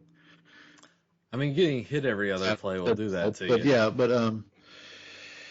I mean, it's Patriots definitely will be. I will guarantee this: Patriots first round pick next year will be an offensive line. Yes. For sure. All right, moving on. Commanders 42, Cardinals 14. Jaden Daniels is real and spectacular. We didn't mention this last week. Cliff Kingsbury revenge game. Yeah, I don't know how we missed that. We got our rods and cones screwed up, I guess. Your cousin, though, for the Cardinals, James Conner. Hit the over. So salute to him. I had the Commanders. You had the Cardinals. That worked out pretty well for me. Okay, so I wanted you put this note in here, and I want to talk about this. And somebody mentioned it today. So if you look at the Commanders, they lose to Tampa, who, as we talked about, looks like one of the best teams in the NFC. Right. Week 2, they don't score an offensive touchdown, still beat the Giants. They don't score a touchdown at all, actually. Still beat. Week 3, they took advantage of a Bengals team that we said, slow start. Now it was on a national stage. And he had, I mean, the pass to McLaurin was great. Like, don't get me wrong. I'm not gonna say that wasn't anything short of amazing. Highlight reel moments for sure. Right. And then in this game, you're playing a Cardinals team that is feisty, I would say, but like they only have one win. Every team the Commanders have beaten have one win this year. And the fact, and I mean, even more than that, the Bengals and the Cardinals especially are not good defenses. They're bottom tier, probably bottom 5 defenses. I know the Cardinals were coming into the season, and so like I want to see him do it against a real defense. Like look at, I mean the Giants shut him down. So, yep. So I'm interested this week against the Browns. I think the Browns defense is actually not terrible. Right. They play. It's not what it was last year, but that's you kind of expected that, so a little bit of regression there. They've got the Ravens the week after. That'll be a test. Think. That actually, I was reading something today. NBC's trying to flex that game to Sunday night because we just mentioned the Sunday night game that week is Bengals Giants. How can you flex out Danny Dimes and Joe Cool? Listen, but apparently CBS is like, no, you're not. That is their Bobcat. Yeah. Or their Marble Ride. Excuse me. I texted this to you too during the week. Okay, we'll wait and see on the Commanders, but I believe that they can sweep the Eagles. Okay. Both teams continue to play the way they are playing. I think they can sweep the Eagles, and I think they split with your boys. We'll see about that. I'm just throwing it out there. Yeah, and that'll be a question because those games never happen until like later in the season. So we'll see I think we'll have a better idea after a few weeks. What's the Thanksgiving game for the Cowboys? Is it Giants? Oh gosh, hold on. Or is it? I thought it might be Giants. I thought it was Commanders. While you're looking that up, real quick, because we'll blow past this game. Raiders 20, Browns 16. I had the Browns, you had the Raiders, so you won on. Speaking of being out, Devontae Adams is out. Oh, he's out. He's all the way out. I guess he's out there, Jerry, and he's loving every minute of it. You are correct. So the Thanksgiving game is the Giants. So real quick on the Devontae Adams thing. Well, actually, first of all, on the Browns, this is Jameis watch week 2.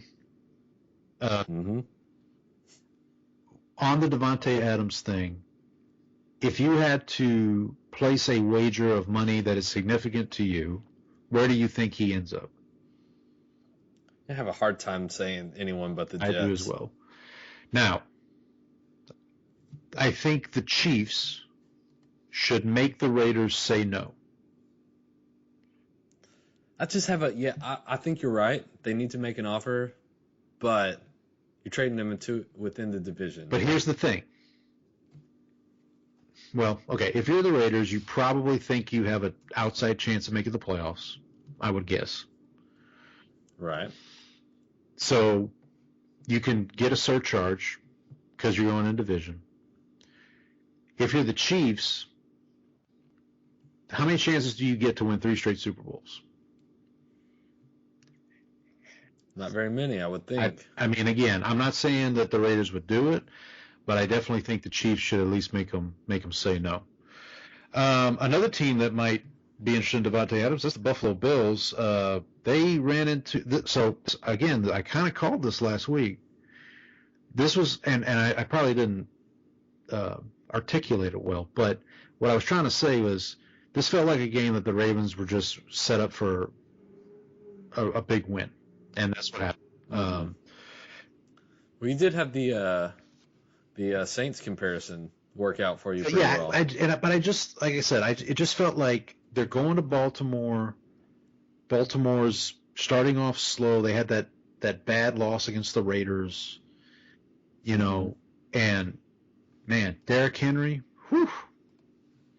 Too bad the Cowboys couldn't afford him. So the thing is, I will say this: everyone after the Cowboys game wanted us to have signed Derrick Henry. If he was on our team, he's not running against our defense, so it's not like he's going to look as good. The Bills' defense has a few issues of its own. You make a fine point. Yeah. He's also running behind our offensive line, which has not had the greatest run blocking year either. So it's a little harder to have those runs when guys are encountering you a yard in the backfield as opposed to. You make a hell of a point. Yeah. So. Yeah. Monday night. Do we need to talk about the Titans and Dolphins game? Here's what I will say though. I'll give a shout out to first of all to Memphis legend Tony Pollard. Over on the 53.5 rushing yards, but also Longhorn legend T'Vondre Sweat. A lot of love from folks who know football. He's and then I put here in the notes Rudolph the competent quarterback. Yeah, we were texting about this because we're talking about Levis. So first drive of the game, Levis. And the Levis break. Threw it directly to a defender dropping into the passing lane. Never threw it directly to a defensive lineman. I mean, like. Right. A big guy. It's not like he's hiding out there. He's not Tyreek Hill. And then he ended up getting. So when Rudolph went in the game, I really just thought Callahan was tired of Levis and just benched him. I didn't realize he got hurt. So is this maybe another Indianapolis situation where like Rudolph makes them a better team at this point?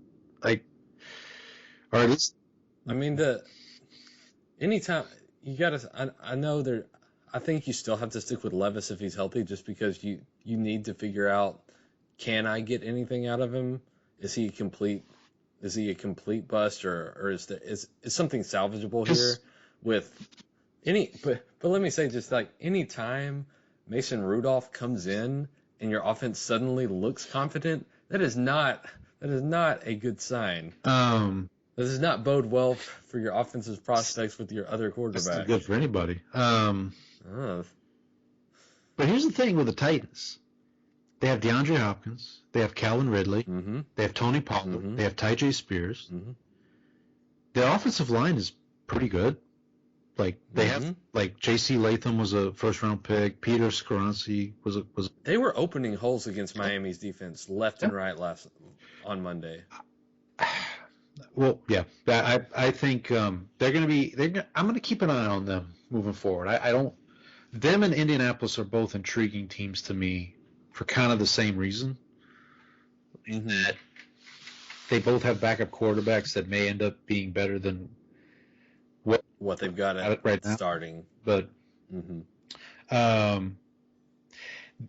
last game of the week here, Lions. I didn't write the score down for this one. It was, what was it? Lions. Hang on here. The Lions covered the spread. I remember that much. Yeah, Lions 42, Seahawks 29. This one got out of hand early for the Seahawks. It was one of those kind of like one of the other games we talked about. I guess like the Vikings-Packers situation where Lions and Seattle fought their way back. They played well in the second half. I think they kind of corrected some of the stuff that they were having issues with. I'm sorry, but they did have a touchdown taken away that should have counted. There was a calf where he gets a knee down in the end zone, but they call it incomplete, and and they were driving with a chance to make the game closer. And then they had I mean, it was the right call, but I think it was Tyler Lockett ended up blocking instead. He just run a route and basically your pick is going to work, and so they ended up having that play called back. But I mean the Lions offense was clicking. The run game is like almost unstoppable at this point, and so Goff is like when you've got that run game going, he's allowed to kind of just like Derek Carr was the early part of the season. You can just sort of play action across that. You've got Jamison Williams taking deep crossers. You've got Amon-Ra St. Brown. You've got Sam Laporta. Just like you've got all these weapons that you can kind of build off of that run. You've got game. Gibbs and Montgomery, in the background, in the backfield. Yeah.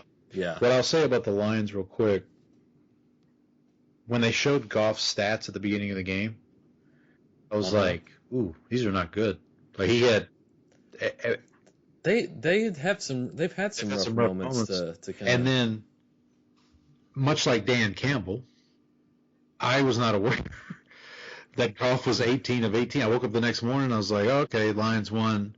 And then I see something about Goff's perfect game. I'm like, what are you talking about? And I look and I was like, holy crap. Like, I'm aware. Yeah, and then Campbell, I don't know if you saw the press conference where he said, well, I gave the game ball to the wrong guy.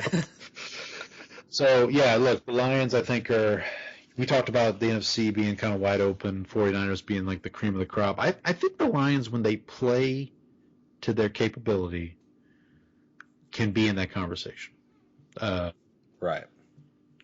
So with that in mind, we're going to move on to a new segment. And so we're going to rank the divisions. And Brandon, we should remind folks, we don't know how official any of these rankings are. Well, I don't know how official any of these rankings really are. Now, here's how I thought we would do this. So obviously there's 8 divisions. Mm-hmm. I kind of ranked mathematics to rank them. Basically what I did was I took each team in the division, I backed out their division record, and just took their non-division wins, added those up, and then just ranked who has the most non-division wins to the least, kind of thing. Okay. So if you want, we can start if we can start at number 8. Okay. Did you rank them kind of eye test, or like how did you? I'm going based strictly on the eye test here.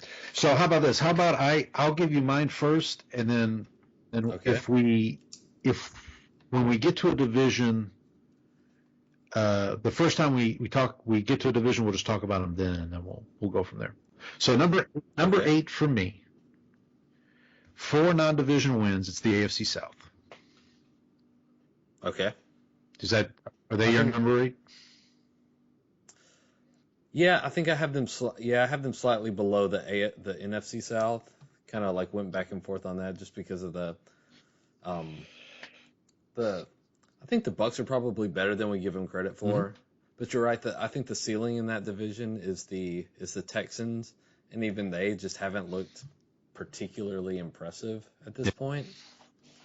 So yeah, I've got them 8th as well. Yeah, and actually the funny thing is Houston. So if Houston's 3-1, 2 of those 3 are division wins. They beat so they beat Jacksonville, and they barely beat the Colts. So they barely beat their division opponents. So Indy is 2-2, I believe. Are they 2-2? Yeah. And both of their wins are division wins. They beat wait, is that right? Wait. Have they played? Hold on. Let me double check my math here. Yeah, Indy is 2-2. Oh no, I'm sorry. Both of their wins are non-division wins. My apologies. Okay. They beat the Bears and they beat the Steelers. My apologies. Okay, number 7 for me. So there are 2 divisions that have 5 non-division wins. So there was a tie. So I kind of had to split the tie. For number 7, I put the AFC East. So I have the NFC South right below that. I don't disagree too much. Let's talk about the AFC East real quick. Okay. Miami's a year from hell because of the Tua thing. Yeah, and it just seems like their offense is kind of run its course. Yeah, New England, we knew. I'll say this though, New England at least I think has some kind of fight to them. Like they're not. They got a good defense. They're kind of scrappy. Yeah. The Jets. I mean, they better get Devontae Adams, because if they don't, it feels like that might get ugly quick. I still think the Bills are a good team. I just think they ran into the Ravens at the wrong time, kind of thing. Yeah. So I think that division is top heavy with Buffalo and the Jets. I mean, before the season, I had the Jets as the number 1 seed in the AFC, and I had Buffalo right there with them. So yeah, and I would say the reason I probably have the AFC East slightly ahead of the NFC South is based purely on ceiling, like the ceiling of the Bills, even like the Jets at their peak. Those are probably, especially the Bills, are probably Super Bowl contenders. I'd say both of them. The NFC South, I don't know that you have that. Like That's if your peak is the Tampa Bay Buccaneers, then That's fair. Yeah. how good really are you? Yeah, so I have the NFC South a little higher. We'll get to them in a minute in my rank. Okay. Number 6, also with 5 non-division wins, is the NFC West. Okay. So I'm a little backwards here. I have the NFC East. Okay, so the NFC East is my number 5. Okay, so we're pretty much. So we're right. We have the 3 ballpark. Yeah. So the NFC West, real quick, again, top heavy. You've got Seattle. I talked about them last week. I had them starting 3-0 and then kind of finishing up 7-10. We'll see if that slide's going to start with the loss to Detroit. San Francisco, we both still think is the class of that division for sure. And again, this is me talking about ceiling where I think New Orleans, or where I think San Francisco is a Super Bowl contender. I don't know if I see that in the other divisions. Yeah, the Cardinals and the Rams are having a year from hell with all their injuries. The Cardinals, you talked about their defense. Like, they have a defensive coach, right? I mean, Gannon's comes from Philly. He's a defensive coach. I mean, I do think their offense is fun to watch with Murray, and it looks like Murray and Marvin Harrison are figuring it out. And then your cousin, James Conner. So, right. Yeah, I think, I don't know. And so, top heavy division. Who did you have as 6? So that's where I have the AFC East. Yeah, the AFC East. Okay. So then my 5 is the NFC South. The NFC East. So here's so non-division wins. The NFC East has 6. The NFC South has 6. Okay. Tiebreaker for me is the head-to-head. Is that Tampa beat Washington? So the division. Well, Tampa's also beat Philly. Yeah. Philly. So that was kind of, yeah. I mean, look, we're splitting hairs here at this point, but NFC East, we talked about it. It feels like one of those years for the NFC East where it's like they're just going to beat each other up, and somebody, for your sake, I hope it's Dallas, comes out of it. Yeah, I don't think any of these teams, especially the Eagles and the Cowboys, were kind of the 2 heavyweights coming into the season. Yep. It doesn't feel like either of them are playing particularly well. I think some of that especially on Dallas's end is they've had a few injuries, but also the fact that CD wasn't there for training camp, Dak and most of the offensive players didn't play for the entire preseason. They're starting 2 rookie offensive linemen who you expect to get better as you go throughout the year. Their schedule also lightens up once you get past the bye, or once you get a little farther into the season. They can go on a run to put together some wins. So I will say I've heard good things of Cooper Beebe. Yep. He's been good. He's a center, right? He's playing center for you guys. Yeah, center, drafted out of I want to say Kansas State. Yeah, he's a Wildcat. He's a Wildcat alum. Okay, so I have the NFC East at 5. I have the NFC South at 4. Okay, so that's probably our biggest difference there, because I have the NFC South down at 7. And again, ceiling. I think the 4 to 7 is you're kind of splitting hairs. Right? But I see what you were saying about the AFC East. The top is the ceiling there is higher. With the NFC South, I mean, look, we talked about it. Like, I feel like Tampa can take a stranglehold here. Obviously, I hope the Saints can figure out how to win games, like how to close games out. Or get out of Get their out of their own own way. way. Alvin Kamara said it after the game Sunday. Blowing people out doesn't mean anything. It's what you do in those close games, and he would know. Look, he's been on teams that have been able to close out close games. When he first came in the league, when Breeze was there. Okay, so that's number 4 for me. Who's your number 4? Number 4, that's where I have the NFC West. NFC West. Okay. Yeah, again, the 49ers are there. You know, the like we said, the Cardinals are kind of a plucky team. The Seahawks are still pretty good. Don't know how good yet, but okay. And then number 3. So by my count, we have 3 divisions left that we haven't discussed. The two Norths and the AFC West. Okay. Correct. So number 3 for me is the AFC North. Okay, I have AFC West there. So I have AFC West 2. Okay. I have the AFC North 2. Which means We both have the NFC North 1. Okay, that worked. All right, so let's talk about the AFC North first. Okay. Cleveland's a dumpster fire. Right. Cincinnati's off to a slow start. Cincinnati's going to turn it around. Look, if we got to the end of the season and there were 3 teams in the playoffs from this division, I don't think we'd be surprised. Right? Right. I still feel like Pittsburgh's got a chance to hold on to it, but we talked about their schedule last week. Like that last 8 weeks for them it's going to get ugly. Yeah. Baltimore feels like if Henry stays healthy and Lamar stays healthy, good luck. Now, the one thing I'll say about Baltimore, their defense is not what it used to be. That's not Ray Lewis is not walking through the door. Ed Reed. They still got Kyle Hamilton. They do have Kyle Hamilton. They do have Roquan Smith. They do have some guys, but like that. And maybe the game against Buffalo was kind of a game for them to get right on defense. And they've got a new defensive coordinator, so they may still be figuring some stuff out, right? I think that we talked about it a minute ago. Their game, this week against Cincinnati and then next week against Washington, I'm really interested to see what their defense does. Like, do they kind of revert back to the old Ravens? Right. So I had AFC North 3. You had AFC West. I have AFC Okay, West. so I have them at 2. So let's talk about them now.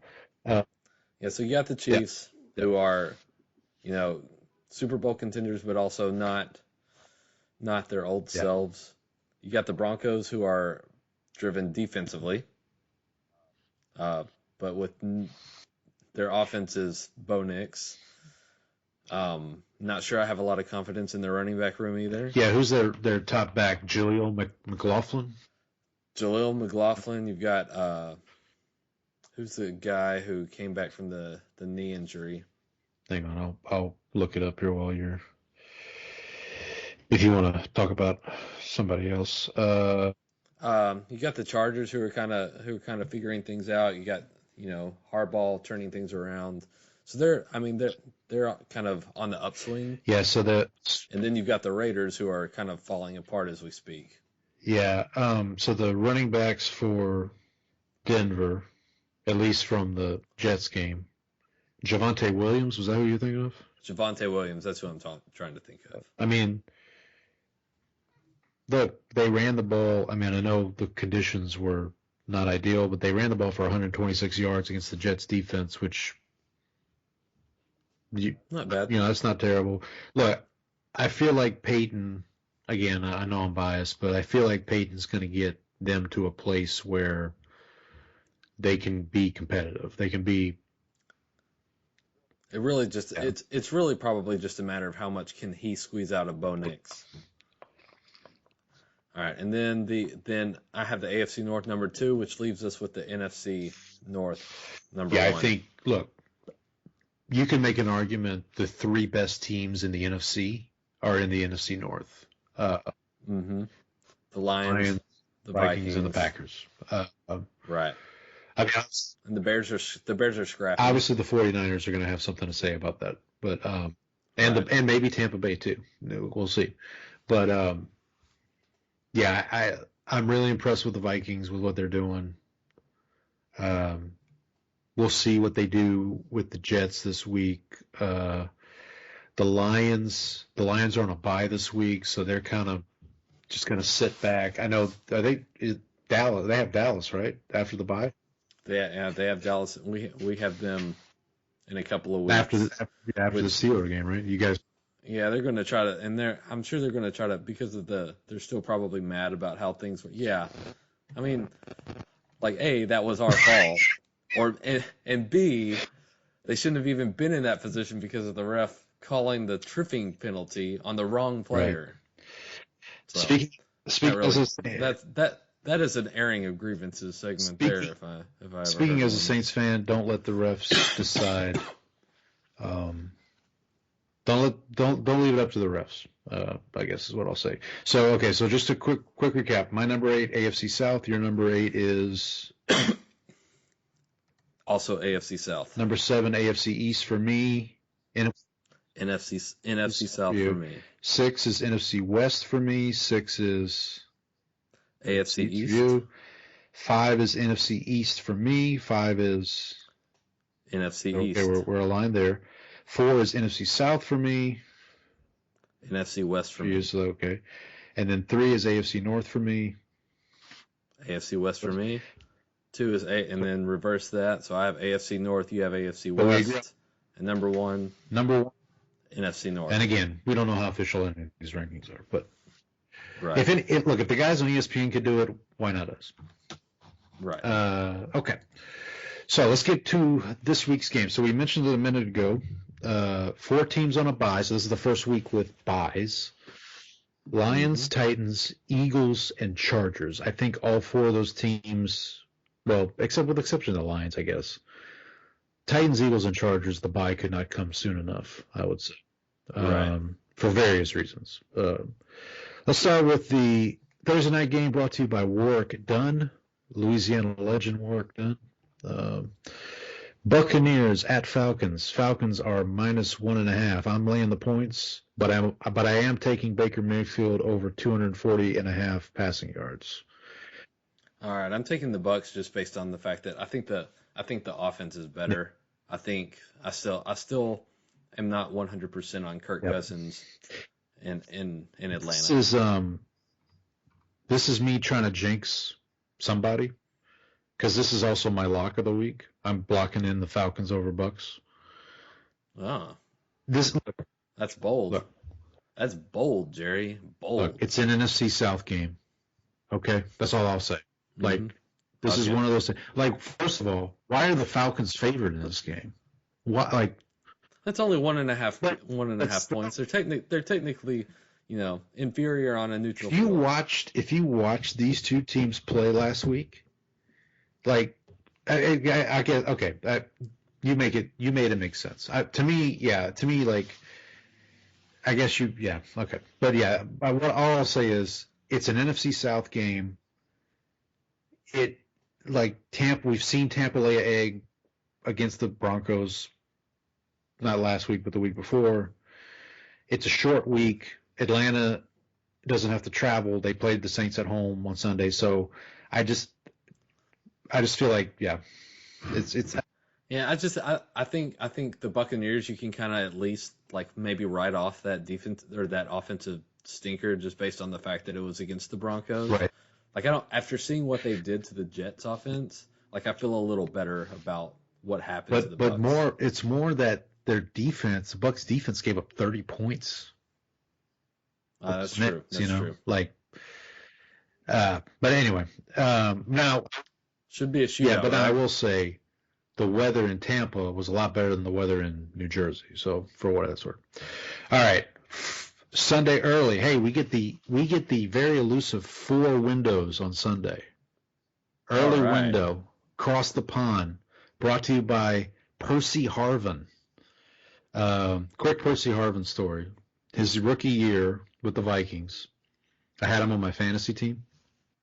And I had just started to play fantasy, so if I was watching a Vikings game, I would be sitting there, and my wife and I had just started dating at this point, and I would just sit in the front of the TV, and this is when Favre was quarterbacking for the Vikings, and he would throw it to someone not named Percy Harvin, and I would just yell at the TV, Percy Harvin.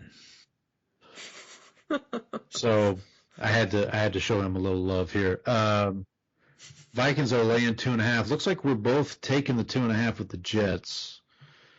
I'm taking Sam Darnold less than 19 completions. And if you look at his numbers, he has not completed more than 19 passes in a game this year. That's a good call. So, I think I'm kind of and he doesn't have to a lot of times. Right. Just for the record. Yeah, I think my line of thinking on this was basically, the Vikings are flying high still. The Jets are kind of coming off an ugly. So a lot of times I like to go like zig when everyone else is zagging, and so just taking the Jets seems like the contrarian move there. Yeah, this technically is a Vikings home game, so for what that I mean, it's a neutral site. And look, these London games are a crapshoot.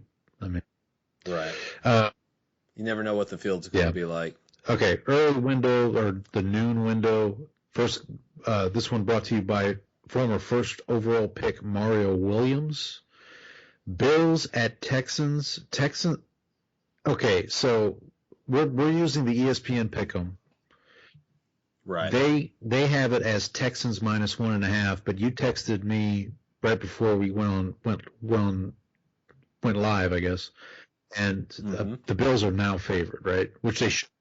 Yeah. I think the Bills are like minus a point. Yeah. I know the Bills are coming off a bad loss on national TV. They have the Von Miller suspension. I don't know if you saw this. He's out 4 games for his domestic violence assault that happened over the offseason. See, I didn't see this until you put it in the show notes. So I guess I remember seeing the story. So also to confirm the Bills are favored by anywhere from 1 to 1.5. Yeah, that feels right. For the Texans, Tank Dell is expected to play. I think he missed. I know he missed last week. I think he missed before. So that'll be a boost for Stroud. This is a Stephon Diggs revenge game again. The last one didn't work out too well against the Vikings, but it did not. I am also taking Nico Collins over 6 receptions. Okay, I am taking James Cook over 0.5 rushing plus receiving touchdowns. So basically, good call. So this feels like a game where the Bills want to get back to establishing the run. It's a bounce back game. Yeah. Now this will be. Somebody mentioned this. I'm stealing this from somebody, but this is the overreaction game of the week. No matter what happens, it's either going to be, oh man, the Bills suck, or the Texans suck, depending on the outcome. So, moving on, next one.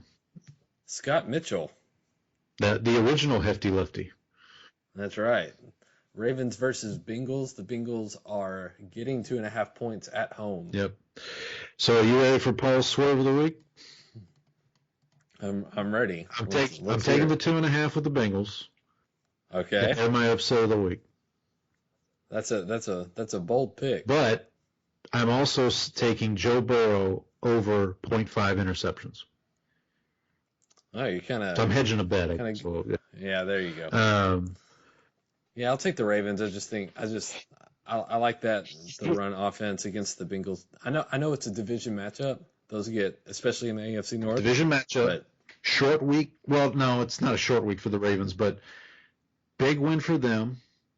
Big emotional win. They look like world beaters against the Bills.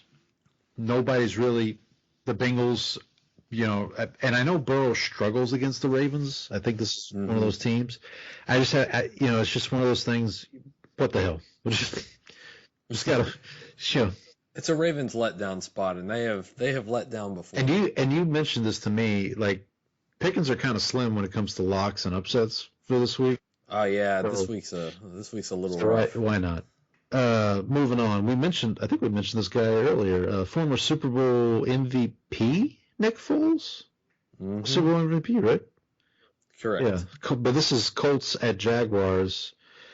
Somebody's got to win. We both are taking the Colts plus 2.5. Yeah, this is more a bet against the Jaguars than it is a bet on the Colts. I don't know if it's Flacco or Richardson this week. Everything that I'm playing this as if it's Flacco. If it's Flacco. I am also taking Brian Thomas Jr. over 0.5 rush plus receiving touchdowns. There you go. If Lawrence can get him the ball. Yeah. Maybe they'll do an end around, hand it off to him or something. There you go. All right. Next up, we got the Irving Fryer matchup: the Dolphins and the Patriots. The Dolphins look a little cooked without Tua. The gimmick offense is just not enough right now. If I told you before the season, it's week 4, it's Dolphins and Patriots, and the Patriots are favored, you would have said what? Man, Drake May must be killing it. I guess the other thing would have been Tua had another concussion. Yeah. So let me pull this up real quick. The Dolphins, when I predicted the standings at the beginning of the season, I had the Dolphins finishing 9-8, and there were some times where it's like, if Tua gets hurt, which he did, I thought their floor could be like 7-10, 6-11. It feels like it might be worse than that. Yeah, I think you're like actually underselling the floor on that one. I meant to say this when we talked about the Dolphins earlier. Am I crazy, or are they going to draft a quarterback in the first round next year? I don't know how you can depend on Tua at this point, right? Or at least, well, you start planning for the future. Maybe you get a guy that you can either. Yeah, because you're not going to go free agency because Tua's contract is, I think, you can't get out of it at this point. Right. So yeah, you draft Carson Beck or somebody. Quinn Ewers, maybe your guy Quinn Ewers. Yeah, maybe. Okay, the next game. Speaking of contracts that you can't get out of. Yeah, well, this one, the Browns. This one brought to the Browns. Richard Earl Shiner Jr., or as you and I know him, Dick Shiner. Dick Shiner. My favorite. Probably the first. Look him up, boys and girls. It's a real person. Yeah, the guy that I saw on I want to say it was Washington and Giants. I was looking up players after I'd finished the grid. I was like, what players? And I saw that name and I was like, who is this guy? Yeah, right. So he's been one of my favorite plays, and he's always under 1%. I used him today. Oh yeah, that's right. I think it wasn't for these two teams. It was for. It was not. It was for Pittsburgh, maybe Pittsburgh and somebody. I don't remember. Because he played for these two teams, Browns and Commanders, and then he played for, I think, Pittsburgh, then the Giants. I think it was yesterday. We do not have any. We do not have any of his teams on today. For this game, we're both going plus 3.5 on the Browns.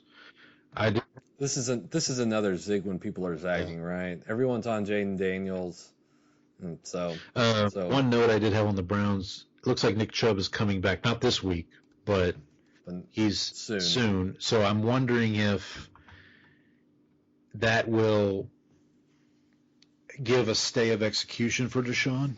Like if that maybe, if we'll see. Last early window game. Saints legend Ted Ginn Jr. brings you Panthers at Bears. If you're the Panthers, I want you to remember this.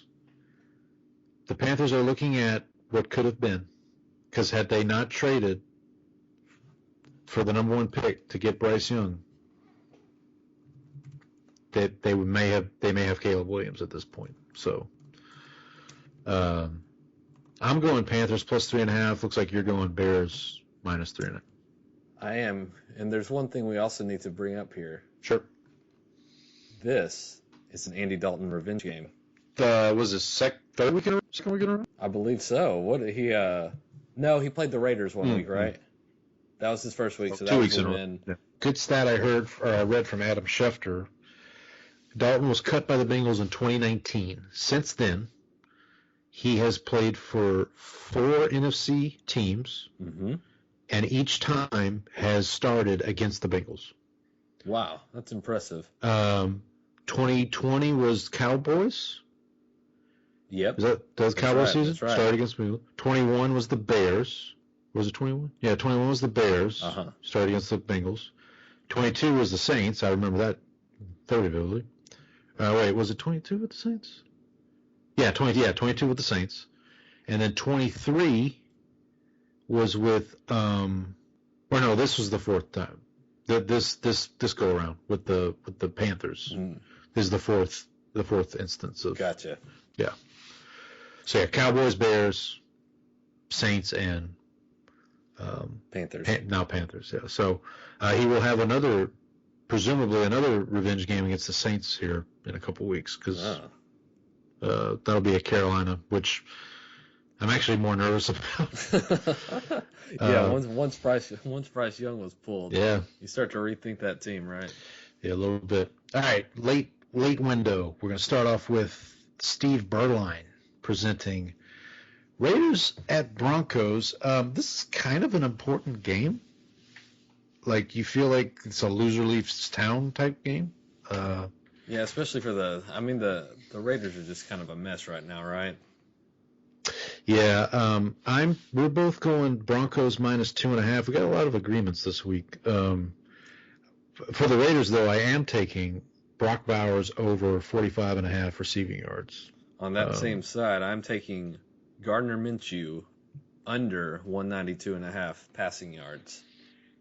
Okay, so as long as a quarter of his yards are Brock Bowers, I'm good. Yeah, then we're good. Then we're good. Yeah. Yeah, not much else to say about that game. Moving on, Anquan Bolden presents Cardinals at 49ers. 49ers are given 7.5. You and I are both taking the Cardinals plus 7.5. Yeah, not much to say about this one. No. Yeah, I don't feel great about that either. I have a hunch. Well, I think we both do because we both took the points, but feels like the Cardinals are going to keep this one close. Yeah, and it's a divisional game. I will say, hoping that they don't keep it close because I took Jordan Mason higher, 85.5 rushing yards in this one. I mean, look, he's been kind of the 49ers might be the version of the Broncos. Remember the Broncos in the late 90s? Yeah, it you was could like just plug anybody in that zone running scheme. Yeah, and they're just gonna run for forever. Which makes sense, right? Shanahan. It's too Shanahan. So, all right, moving on. Clay Matthews. And that's the junior, the recent Clay Matthews. Yeah, presents Packers at Rams. Rams are plus 3.5. We're both laying the points with the Packers. Yep. I am also taking my newest fantasy football team member, Dontavian Wicks. Did I say that right? Dontavian Wicks, yes. Dontavian Wicks. I'm going over. Not John Wicks. Not John Wicks, no. I'm going over 0.5 rush and receiving touchdowns. I'm taking Jaden Reed over 60.5 receiving yards. Yeah. Both of those would be good for my fantasy team. So I hope we're right. I hope we're both right. Yep. Guy who grew up pretty close to me, Brandon Stokely. He presents the Drew Lock revenge game, although we mentioned earlier, it looks like it's going to be Danny Dimes starting. Giants at Seahawks. Seahawks are laying the 6.5. We differ on this one. I'm actually taking the 6.5 with the Giants. You are laying the 6.5 with the Seahawks. Go ahead. Yeah, and I could see this. The Giants, like we talked about earlier, maybe a little underrated. So if they keep this close, I wouldn't be too surprised. I mean, they've had some good defensive performances.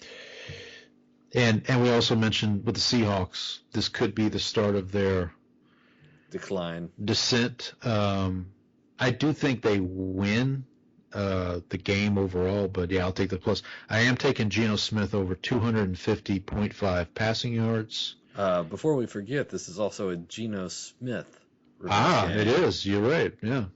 They wrote him off. He did not write back, He did not. if I remember correctly. All right, now the two big games of the week for We're in us. the primetime windows this week. We are, man. We are. We'll start with the Flozell, the hotel. Was that really his nickname? We call them Flozell Hotel. Okay. Flozell. Okay, good. While you're looking that up, Flozell, the Hotel Adams, Michigan State legend, presents Cowboys at Steelers. Steelers minus 2.5 per our arrangement. I'm taking Steelers minus 2.5. You are also taking Steelers minus 2.5. Look, I think the Cowboys got a shot. I mean, I mean, it's going to be a question. They're going to be without Brandon Cooks. They're going to be without DeMarcus Lawrence. They're going to be without Micah Parsons. So it's going to be you're going to need the offense to do a lot of heavy lifting. You're probably not going to be able to run the ball. You're going to need Jalen Tolbert to step up. You're going to need Dak to make plays. You're going to have to. yeah. You're really going to need to get pressure on. You're going to need to shut down the Pittsburgh run game, or at least keep it in check. Yep. It's going to be tough. You're on the road. That's a difficult place to play, especially in prime time. So, if they win this game, I'll feel a lot better about where they're going.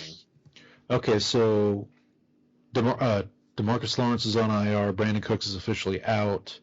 Micah Parsons is listed as doubtful. Yeah, he probably won't be back until after the bye week. Kalen Carson is listed as questionable. I think he'll play.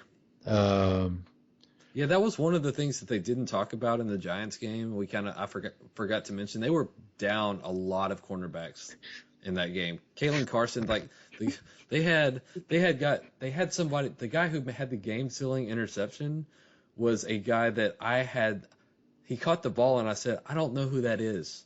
Yeah, and you watch every week. I watch every week. Yeah. Was it you who made the Booth joke? Yes, we're looking like Abraham Lincoln out here because we're getting killed by Booth. Jesus, man.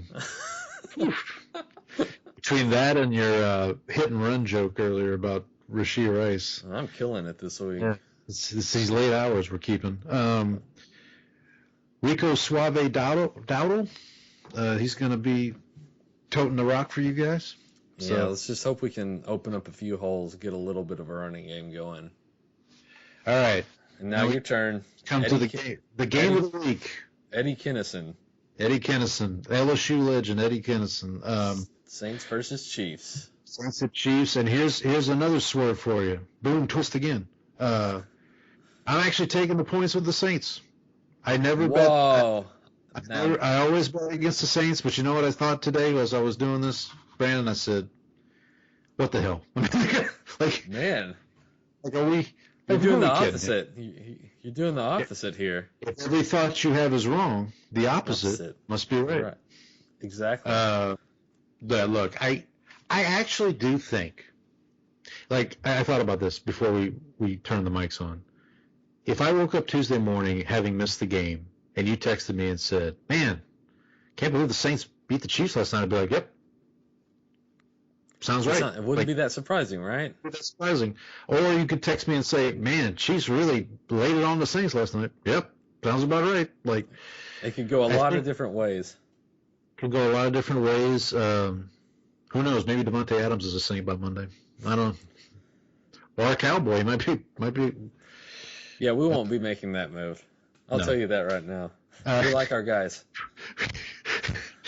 Yeah, you like your practice squad guys, from what I hear. Right. By the way, with Brandon Cooks out, who's your second best receiver behind CD? Ferguson. Ferguson. You're talking about just pure pass catchers. If you're talking about wide receivers, receivers, it's probably Tolbert. Jalen Tolbert. Yeah. Yeah, look, I'm taking the points with the Saints. What the hell? I mean, we can't. Now, I will say the one nice thing about them playing on Monday night, they can't ruin my Sunday. So, right. And they can only ruin 6 days of your week. They can't ruin the whole week. Right. And then we'll see. I mean, we'll see what happens. Okay, so let's go to our George is getting upset picks. This is not good. Worlds are colliding. George is getting upset. You have Colts over Jags. Yep. The fact that that's an upset pick is astounding to me, but it is what it is. I went a little bolder. You did. You're much bolder than I was. Said Bengals over Ravens. Because again, what the hell? I mean, you only live once, right? Right. For our Jerry, it's a lock. Jerry, it's a lock. Kramer, you've had this thing under control for almost 3 years now. I'm taking the Packers over the Rams. I have a lot of trouble making a call this week. There were some teams, I thought about taking the Ravens, but I thought division game, emotional letdown situation there. So I ended up taking the Packers over the Rams. Yeah, and just a quick peek behind the curtain for folks. Like I mentioned this to you last week. I would like it to where we don't pick the same upset or the same lock. Right. I mean, there might be a week where that happens, but so when you locked in, pun intended, Packers over Rams, it's like, okay, well, let me go find. And that's when I went Falcons over Bucks as my lock, because to me, I'm jinxing somebody. Like, well, the Falcons win and you get your lock, or the Bucks win and then the Falcons lose for you, right? So part of it was, if I want to jinx one of those two teams, I'd rather it be the Falcons than the Bucks, because why not? Yes, I think that's our NFL slate for the week. Anything else to tell the fine folks before we sign off? No, I just hope that our Twitter is one day working and able to tweet. Listen, if you Elon, if you're listening to this, help a brother out. That's right. But until next week, we will, we'll be week 6. Maybe Devontae Adams is no longer a Raider. Who knows? Maybe we have a Twitter account. Maybe the Cowboys and Saints are flying high off of big upsets on the road. Maybe, yeah. I mean, both, yeah, in prime time. Yeah. But until then, happy football, everyone. All right.